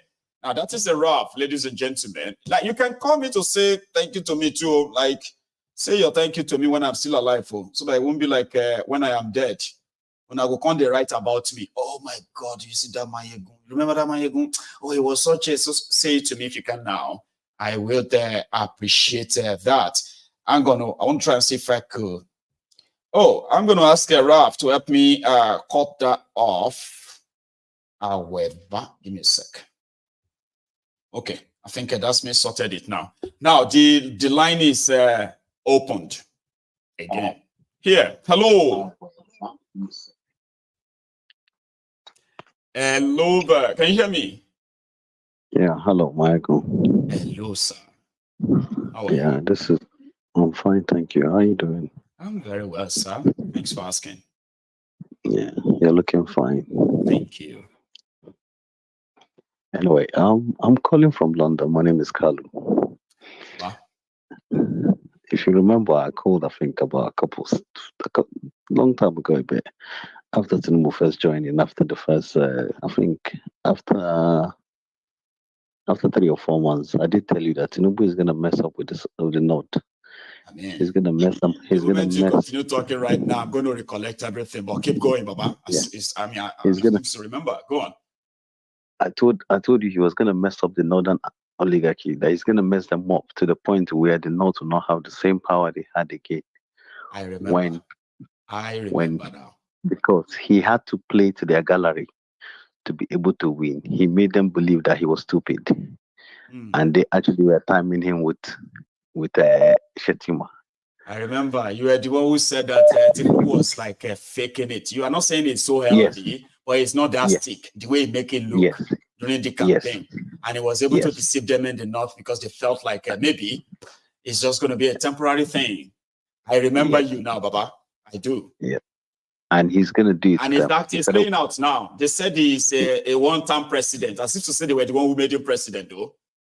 Then they made the biggest mistake. Anybody that understands Tinubu should go and study when he became governor in Lagos. All the localities that made it difficult for him to become governor, he basically went after them one after the other. That was why he created more local government in Lagos, to break those areas up to areas where he can have his own people to control. And he's going to do exactly to the North. For them to make him to beg, he's gonna mess them up. He's gonna mess them up to the point where they will be the one fighting themselves. That same thing they used to do in other way, he's gonna do to them.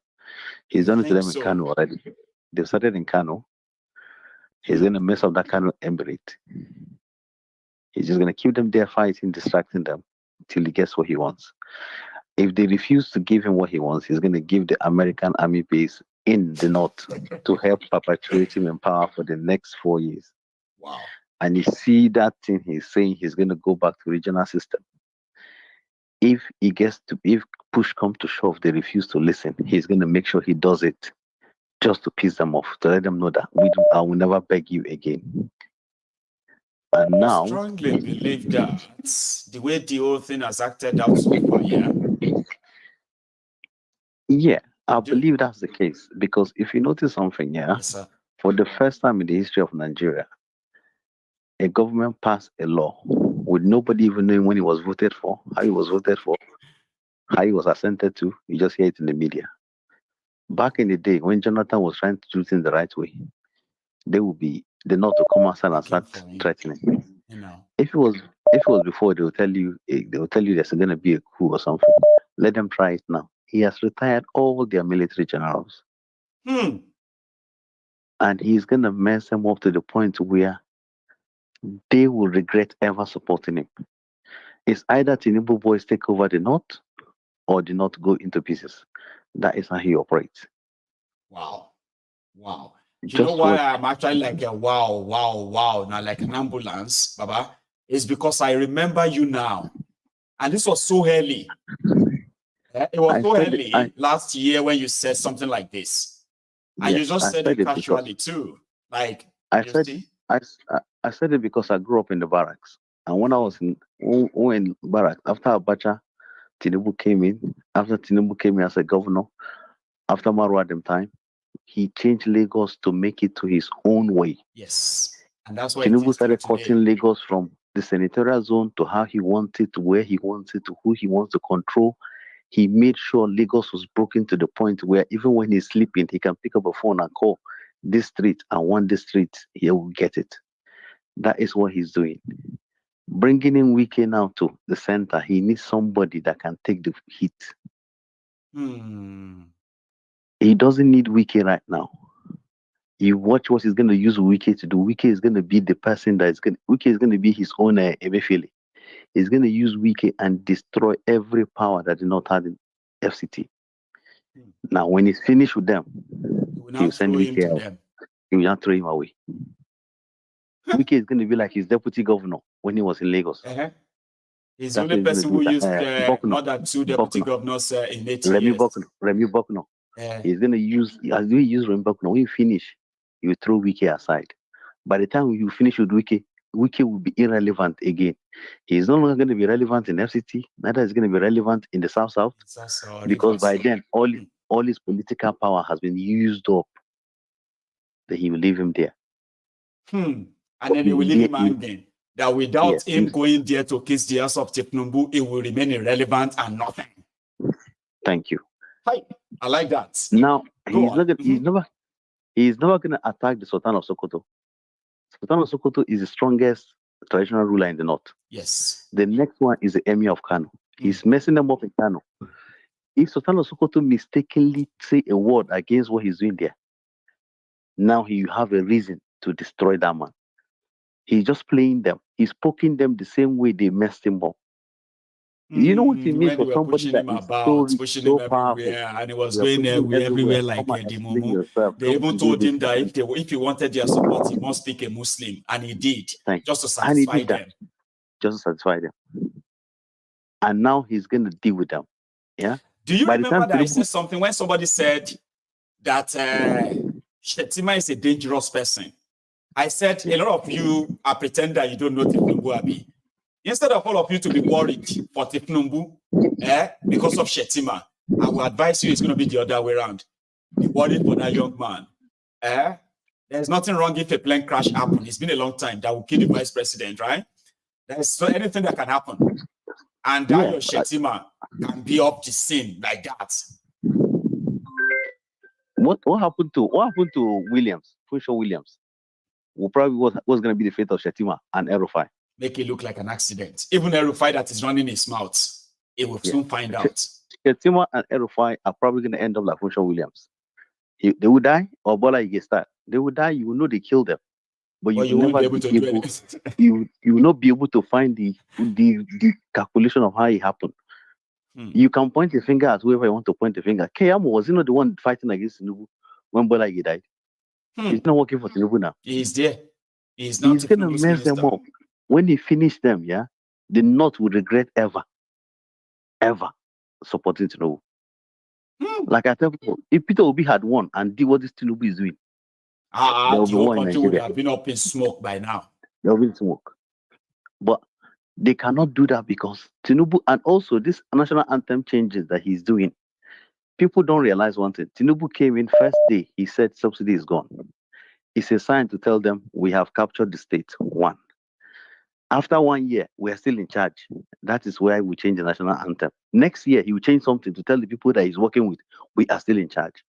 It's a coded message telling the people he's working with, we are still in charge. Anytime they are not in charge, something will not happen on that day. Then you will know they are not in charge. Then the problem will start. Let me take another one. Coded message. Brother.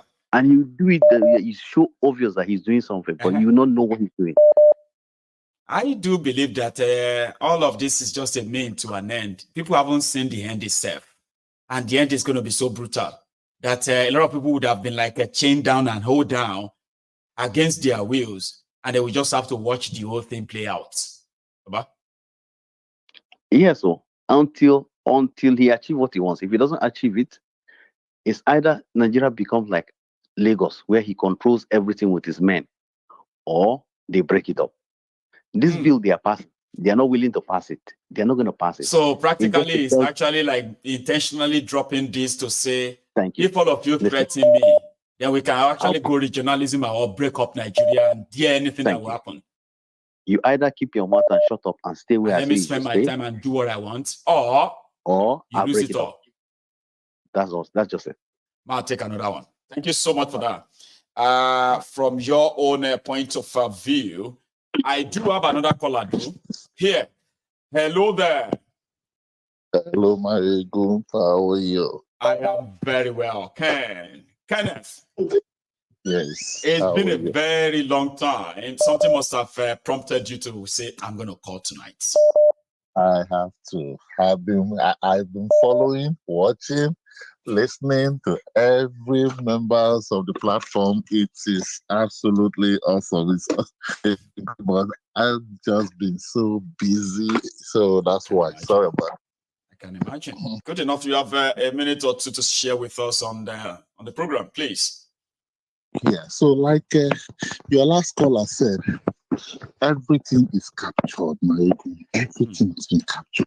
What Tinubu is doing is to consolidate everything here. The military, state capture. Exactly. The military, INEC, National Assembly, everything is fully captured. Now, like your last caller said, is just playing around with the Northerns. The Northerners, yes. Why? Because he knows fully well that he has gotten that which he and looking for over 30 years. He's now the president. He's now calling the shots. He's dictating the pace. He has appointed all the 36 electoral commissioners in all the states. He has positioned himself appointed Supreme Court justices, High Court justices, and then on and on. All in his payroll. He has set up the whole agenda for the kill. And the kill are taking full effect stage by stage. The 2027 election is just it's a joke, it's a mirage, because everything is already captured. So if Peter View or Atiku, they want to form a merger, good luck on that. Because the outcome of it is the same thing, Michael, you've always been saying over and over again. It is going to happen again. And when it does, it should not look like, oh, let's go to Supreme Court, let's go to court to appeal. You are wasting your time. Everything. And the other one, I think there was, what was that topic? I kind of forgot. There was one, you were reading all the proposed confederal government. The regional system, that one, right? That has actually triggered a serious PTSD in northern Nigeria. I have never seen anything like this. To the point that they came out and confessed that they are actually those who are landlocked. And they said if Tinubu try it, they will not do business with, number one, they won't do business with the Igbos, and they won't do business with Yorubas. They will not use Lagos seaport. They would rather go to Benin or Togo. I said, good riddance to bad rubbish. Let's break up first. You can go and do business with wherever you want to do business with. That are to them. You see those Northerners and those ones writing those rubbish to you. They are dogs. They are just backing. They are backing they are just making noise backing. The actual agenda, that's it. Tinubu is executing exactly the game danger, the game plan that he has mapped out. So, Confederate or no Confederate, when I was in the military, even when I was in Jaji and War College, I will tell you this because I had the privilege to serve with some of those retired officers where Tinubu has successfully cleansed. That's why it is called cleansing. He has cleansed the Northerns completely by removing their top people, even the little small ones there. If he has his way, he will remove all of them. I'm talking about Tinubu. So what he's doing now is to shape the military and shape everything that he has captured to his own profile, the way he wants it. So that so that's exactly what is going on. Confederate, no Confederate, forget to the landlord. Just testing the water or a pure distraction. Something deeper is going on than that. You are wasting your time because at the end of the day, the whole damn bloody thing is captured. You understand? So what you are seeing, what you are witnessing, Mayegu, is the end product, the manifestation of that capture, of that capturing. So it's playing so out when you actually call it consolidation, which means every now and then they are gaining every inch in the footings of their illegitimate regime. So from day one to year one, Abi, so they are trying to gain foothold. And every day they are trying to gain inch by inch and by inch. So this is one of them. The more he's in power, the more he stays there, the longer he stays there, the more he kind of establish himself or consolidates. Exactly. By the time the whole show is done and dusted, what we're just going to see is the Nigerian system being run by one oligarch running and calling the shots. And then we all can be backing and be saying this or this and that. Forget, the whole chapter is done. It's a done deal. Bam. So it's actually an ongoing thing right now, according to you, okay? Every day that Tinubu spent there from his illegitimate capturing of Nigeria is a day to consolidate. It's a game. That's it. So if it lasts 4 years, it would have come full cycle then. And if it lasts time, it will be too late, won't it? Not that it will be too late. It's already late. It's already because okay. Look at what he's doing. Look at what he's doing to the North. Look at the way he's doing. Look at the way he's playing the card. But he's giving them money. He's giving them money. It's all part of the game now. It's all part of the whole thing now. The whole thing is to. They are the one in charge of defense. They are the one in charge of the economy. They are the one in charge of the budgeting office. They are the ones in charge of what else again? Like they give them some stuff that ordinarily, but I don't know. I think they just see themselves in charge. Who is this? Okay, let me ask you this question, Maibu. Who is the central bank governor? Is from the southwest, Abi? Yes. The central bank governor. Who is the? Okay, good. Who is in charge of finance? Now southwest now. Even say don't say southwest, just say Lagos, because that one is another issue. By the way, you see, people will say Tinubu is backing Yorubas into his government, and that is not true. Okay, even Yorubas are saying, you know what? The Yorubas who knows better, right? Even in his own political party, they can tell you all Tinubu Yorubas appointment from southwest Nigeria, right? 70% of them are from Lagos alone. And the 30% that is from other parts is just to fulfill the constitutional requirement that a minister must come from every state, If not, he will choose all his former commissioner and loyalists to represent the entire Southwest. If Tinubu wins a second time, you know what's going to happen? Tell us. It's very simple. It's a very simple thing. All he's just going to do is to now fully secure the presidency, secure everything about what he has been capturing and then consolidate. By saying, okay, you can. Now you're going to be president from 2031. Then my dear, now you're going to be the president from 2039. Abi, something like they are doing in Lagos. Set the pace. Whether he's alive or dead, that will be his legacy. So when the emir of Sultan of Sokoto or emir of this or all those northern Emirates or all oligarchs begin to say they are the one, they will do this, they will select it, it was Muslim. Forget to Mayegu, the real person now, the real show is all in Lagos. It's all in Tinubu's playbook because they're the wrong teams now, city boys. So there's nothing, and don't forget, Tinubu has so much money. He has so much money, he can literally buy even buy a spirit, if it's possible to buy a spirit. Buy spirit. I know. So that's okay. But thank you so much. Thank you too. Okay, and it's really good to hear from you, right? It's good to hear from you too. I love you. And take it easy. You don't get old though. All this one that I'm so busy. Take it easy, sir. Right? So no problem. Nice one. So thank you so much, Ken. And indeed, if you are still watching this, listen, we have 45 minutes to go, and you could be the one talking to me soon. But please do me that favor. If you really haven't paid your own offering by liking the broadcast, please do. And I'm also imploring all of you who are members, who are Yorubas generally worldwide, as well as those of you who are members of the Igbibo, the Yoruba Union. I hope you are kind of looking forward to our August summit. The link to buying our ticket is going to be shared in the comment section soon, right?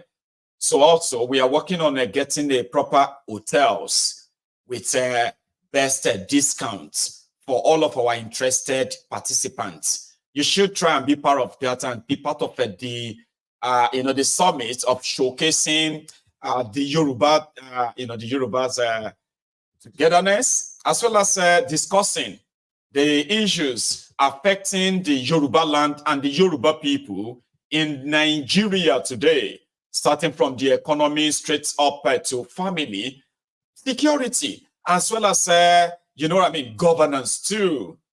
Now, a lot of things will be discussed and a lot of things will be agreed upon, and we intend to actually make it a premier program that could be held in other parts of the world, maybe yearly, and you can be part of that too.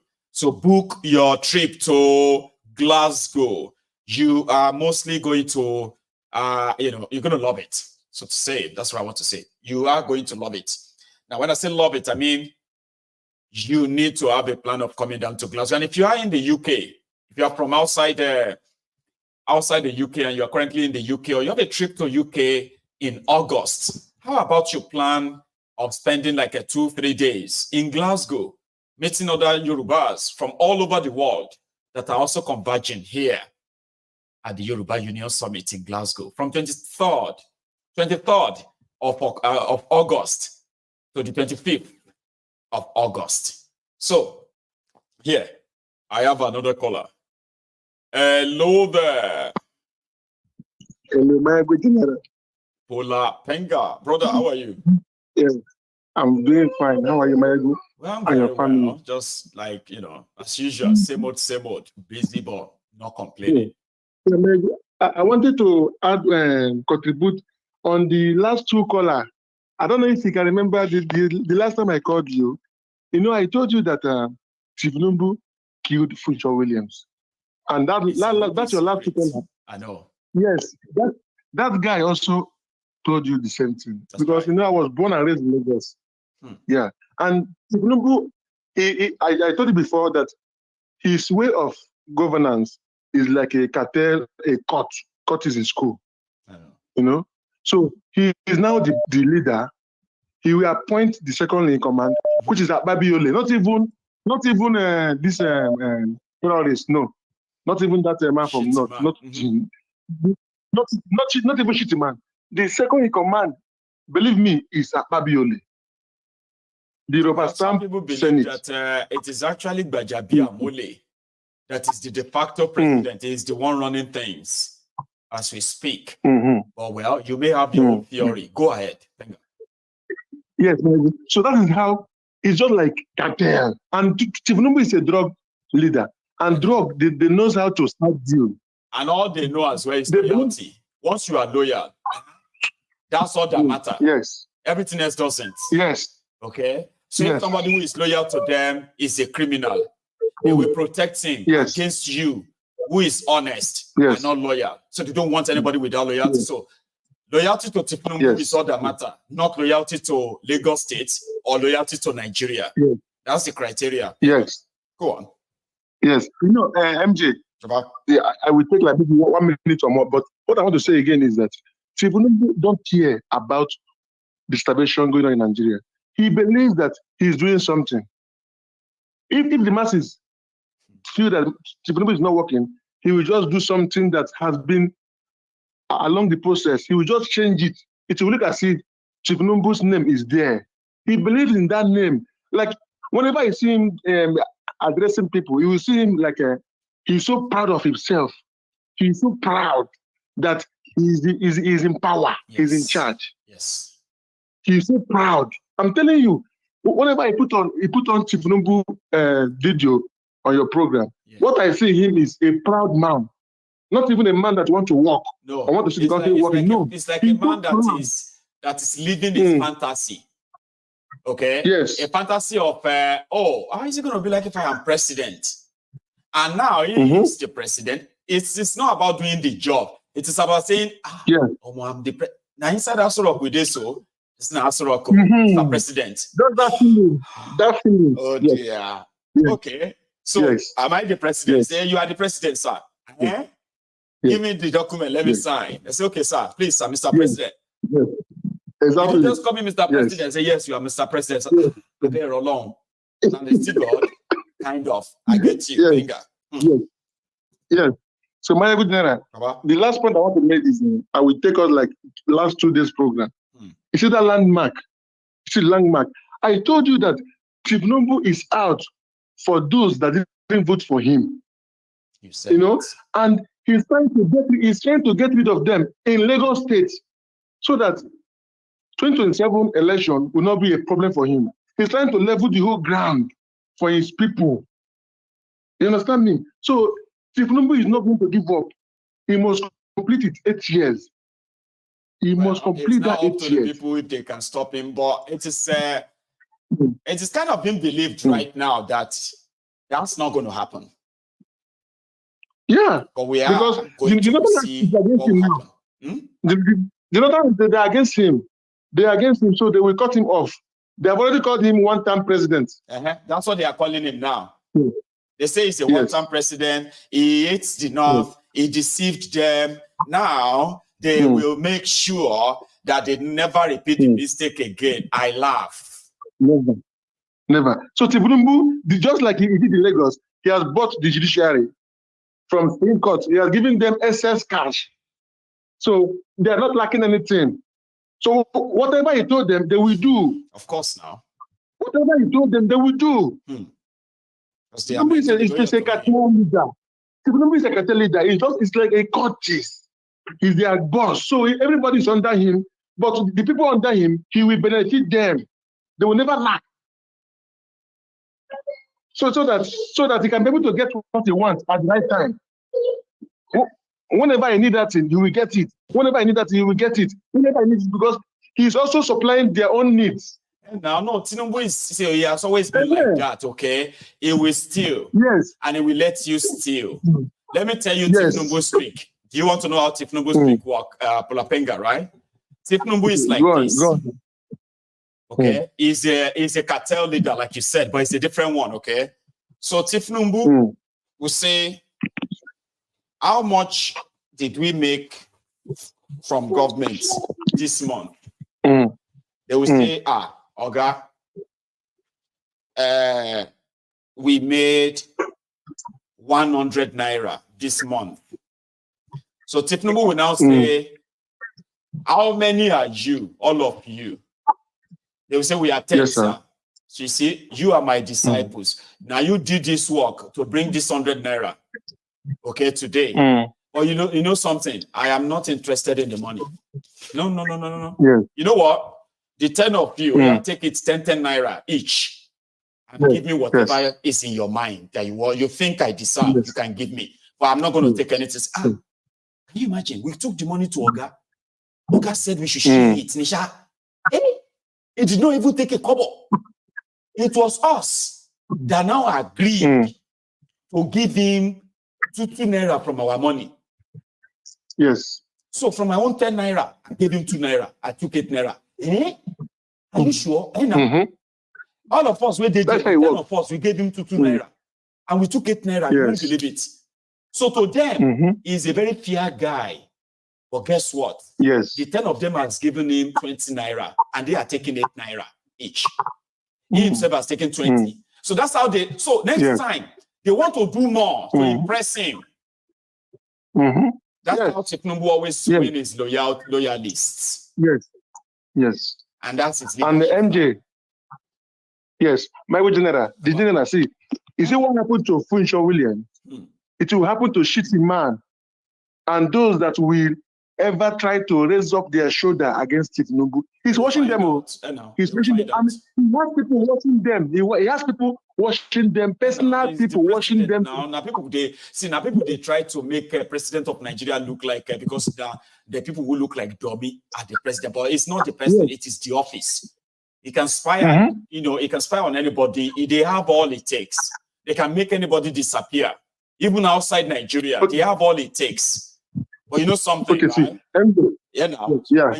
Go on. See, there's one of my friends in Lagos, you see, she, like, for instance, she paid for an apartment in Ikeja, 370,000 for 3 years.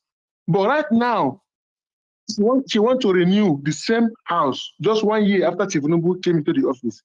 They were telling her that she will pay 960,000 plus agent fee 160 separately, which is almost ×4 of what she paid last time. The same apartment. I'm telling you, in Lagos, I know that. The same apartment. I know a lot of people who are currently trying to even move to further outside Lagos, right? Because they can no longer afford their rents. And if you get to see where some of them are moving into, God damn it, man, it tells the whole story. Lapenga. Thank you so much. Thank you so much. Okay. Thank you very much. Thank you so much. You're a good one, man. Oh, sorry. Are you my there? prayer is that yeah, I'm still here. All right. So I'm rounding you up to take another one. I'm so sorry that it seems I was just cutting you out there. You saying something? Are you? Yeah. Thank you. I said your strength will never fail you. Your strength will never fail you. My prayer for you is that your strength will never fail you. Amen. Because what you are doing here, so many of us appreciate you, and we are glad to see you like every day. Every day we see my good life. We are so happy. Thank you. We are so. God bless to hear from you too, Baba. Keep on looking forward to that our convoy. I told you, okay. I'm glad I hear your voice here. Right? Thank you so much. God bless you. And you too. Now, my line remains kind of opened. I'm gonna it remains opened. And listen, if you are still with me, right, take a moment and share this, like it. So talking about coalition among the oppositions, right? So the PDP, they call it the PDP Board of Trustees, where Adolphus Wabara is a member or the leader of the PDP, wherever. So it was somewhere that they had all the PDP guys, and they were talking about the state of Nigeria. So they invited Alex Otti there. So Alex Otti, who is a Labour Party governor, was in the midst of all these PDP guys, and this is what he had to say. Let me show you. If you don't mind, I would like that we just observe a minute's silence in honor of the 5 soldiers that were murdered in cold blood yesterday or 2 days ago in Abia, Obingwa, very close to Abia. It will take us just 1 minute to do that.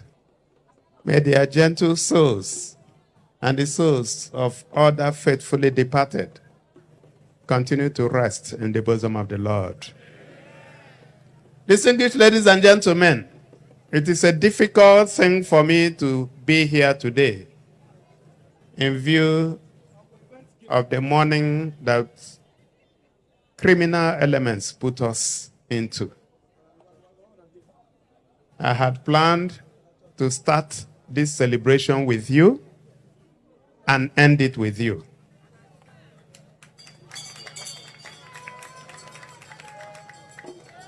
The reason is that immediately after election and litigation, governance takes over. So all the Abia people who are here, whether they are PDP, APC, Labour, they are all my people.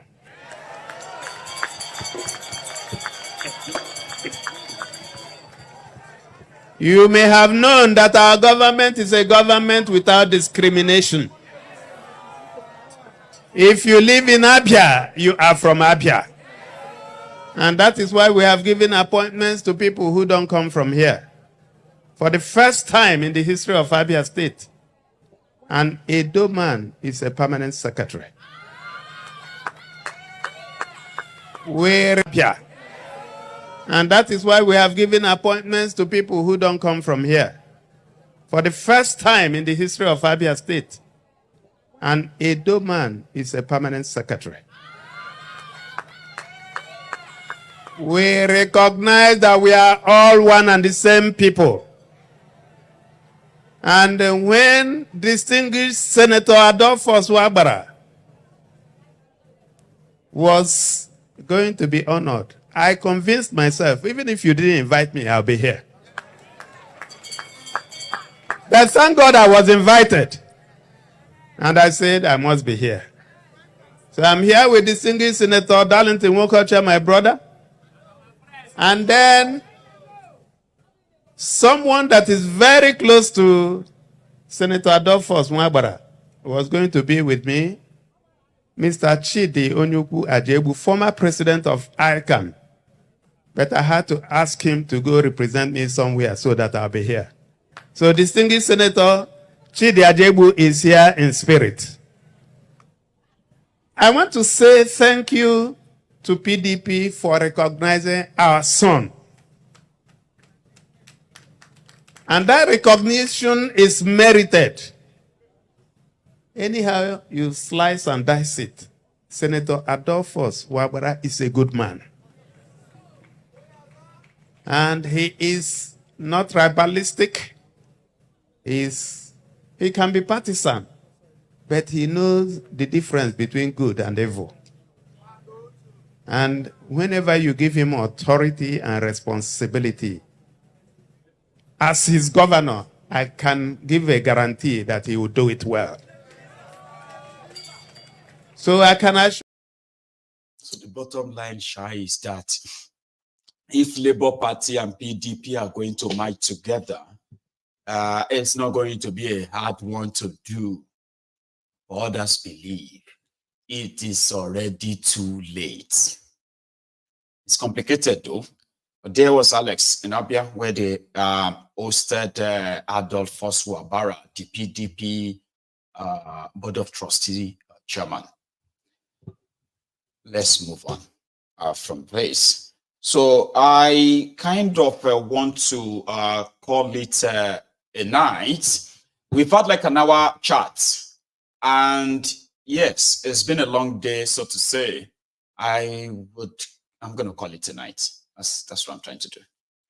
So thank you so much, everyone, for your time. And I'm so sorry that we are not like running. We are not running through the entire show, right? I should be making it up to us tomorrow. So thank you. I am going to see you again tomorrow. And until then, just take it easy, right? And you have a wonderful, or should I say, you have a good night and a wonderful week.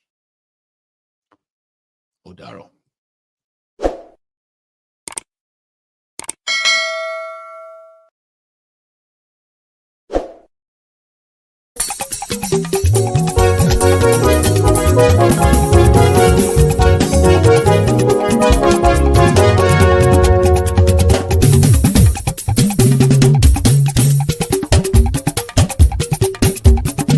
Mayegun làwa mọ̀ la mọ̀ tó dòdòdò.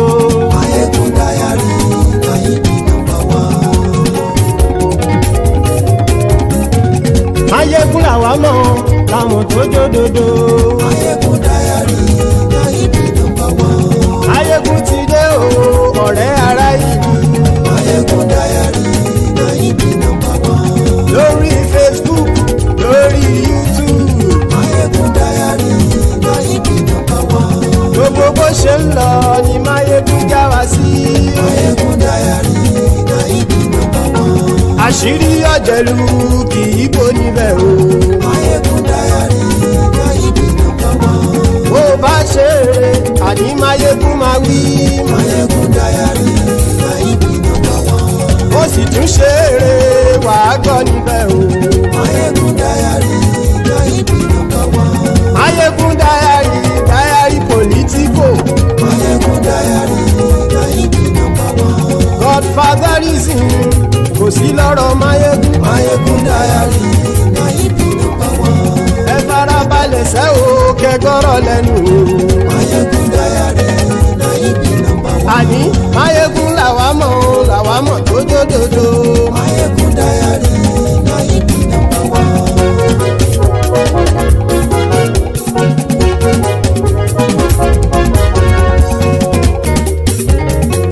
Àní ẹ̀sùn ràkì.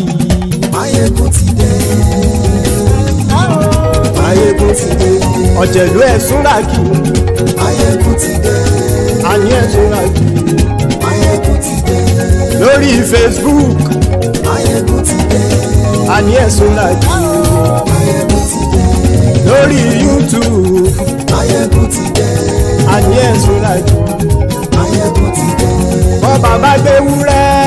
Máyégún máa wí. Àní ẹ̀sùn ràkì. Máyégún ti dé. Ijó ìgbádìyẹ. Máyégún máa wí. Àní ẹ̀sùn ràkì. Máyégún ti dé. Pẹ̀sìdó bá rúfin o. Máyégún máa wí. Àní ẹ̀sùn ràkì. Máyégún ti dé. Kí gómìnà kówó jẹ. Máyégún máa wí. Àní ẹ̀sùn ràkì. Máyégún ti dé. Ọlọ́pàá tí ń darí bá. Máyégún máa wí. Àní ẹ̀sùn ràkì. Máyégún ti dé. Aṣòfin tí ń rúfin o. Máyégún máa wí. Àní ẹ̀sùn ràkì. Máyégún ti dé. Òpùrọ́ olóṣèlú. Máyégún máa wí. Àní ẹ̀sùn ràkì. Máyégún ti dé. Ọ̀jẹ̀lú ẹ̀sùn ràkì. Máyégún ti dé.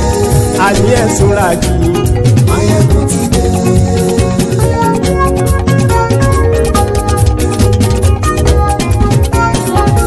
Máyégún ti dé. Gbogbo ọ̀jẹ̀lú ẹ̀sùn ràkì. Máyégún ti dé. Gbogbo ọ̀jẹ̀lú ẹ̀sùn ràkì. Ṣùgbọ́n ní bá ti ṣe èyí tó yẹ kí wọ́n ṣe, ọmọ bá dèrò ní fi wọ́n níran o. Máyégún ti dé. Gbogbo ọ̀jẹ̀lú ẹ̀sùn ràkì. Máyégún ti dé. Gbogbo ọ̀jẹ̀lú ẹ̀sùn ràkì. Ṣùgbọ́n ní bá ti ṣe èyí tó yẹ kí wọ́n ṣe, ọmọ bá dèrò ní fi wọ́n níran. Wọ́n fowó bẹ́ẹ̀ o. Máyégún ó sọ pé wọ́n ò fẹ́ bẹ̀. Wọ́n fowó bẹ́ẹ̀. Máyégún ó sọ pé wọ́n ò fẹ́ bẹ̀. Oníkan ṣáàtì ṣe èyí tó yẹ kí wọ́n ṣe fáwọn ará ìlú tó gbé wọn débẹ̀ o. Máyégún ti dé. Gbogbo ọ̀jẹ̀lú ẹ̀sùn ràkì. Máyégún ti dé. Gbogbo ọ̀jẹ̀lú ẹ̀sùn ràkì. Ṣùgbọ́n ní bá ti ṣe yìí tó yẹ kí wọ́n ṣe, ọmọ bá dẹ́rọ̀ ò ní fi wọ́n níran. Kì máa yí ṣe eré, ọ̀rọ̀ yìí kì í ṣe ẹ̀fẹ̀. Kì máa yí ṣe eré, ọ̀rọ̀ yìí kì í ṣe ẹ̀fẹ̀. Ẹni bá ti lè lẹ́bọ̀ lẹ́rù o, ọmọ bá dèrò kàṣà ìtú wọn síta. Máyégún ti dé. Gbogbo ọ̀jẹ̀lú ẹ̀sùn ràkì. Máyégún ti dé. Gbogbo ọ̀jẹ̀lú ẹ̀sùn ràkì. Ṣùgbọ́n ní bá ti ṣe yìí tó yẹ kí wọ́n ṣe, ọmọ bá dẹ́rọ̀ ò ní fi wọ́n níran. Tẹnitẹni ọmọ Máyégún ọ̀rẹ́ ara ìlú mọ̀mọ́ ni.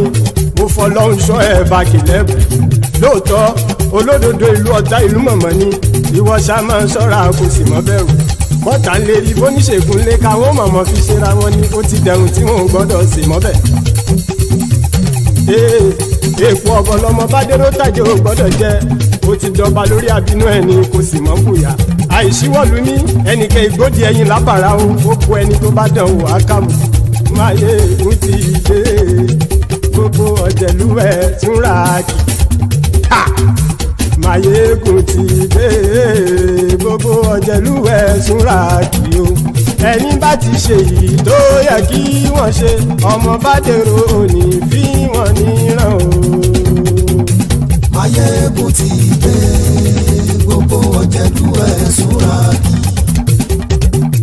Mayegun ti dé gbogbo ọ̀jẹ̀lúwẹ̀ túnra kì ṣùgbọ́n ní bá ti ṣe yìí tó yẹ kí wọ́n ṣe ọmọ bá dẹ́rọ̀ ò ní fi wọ́n níran.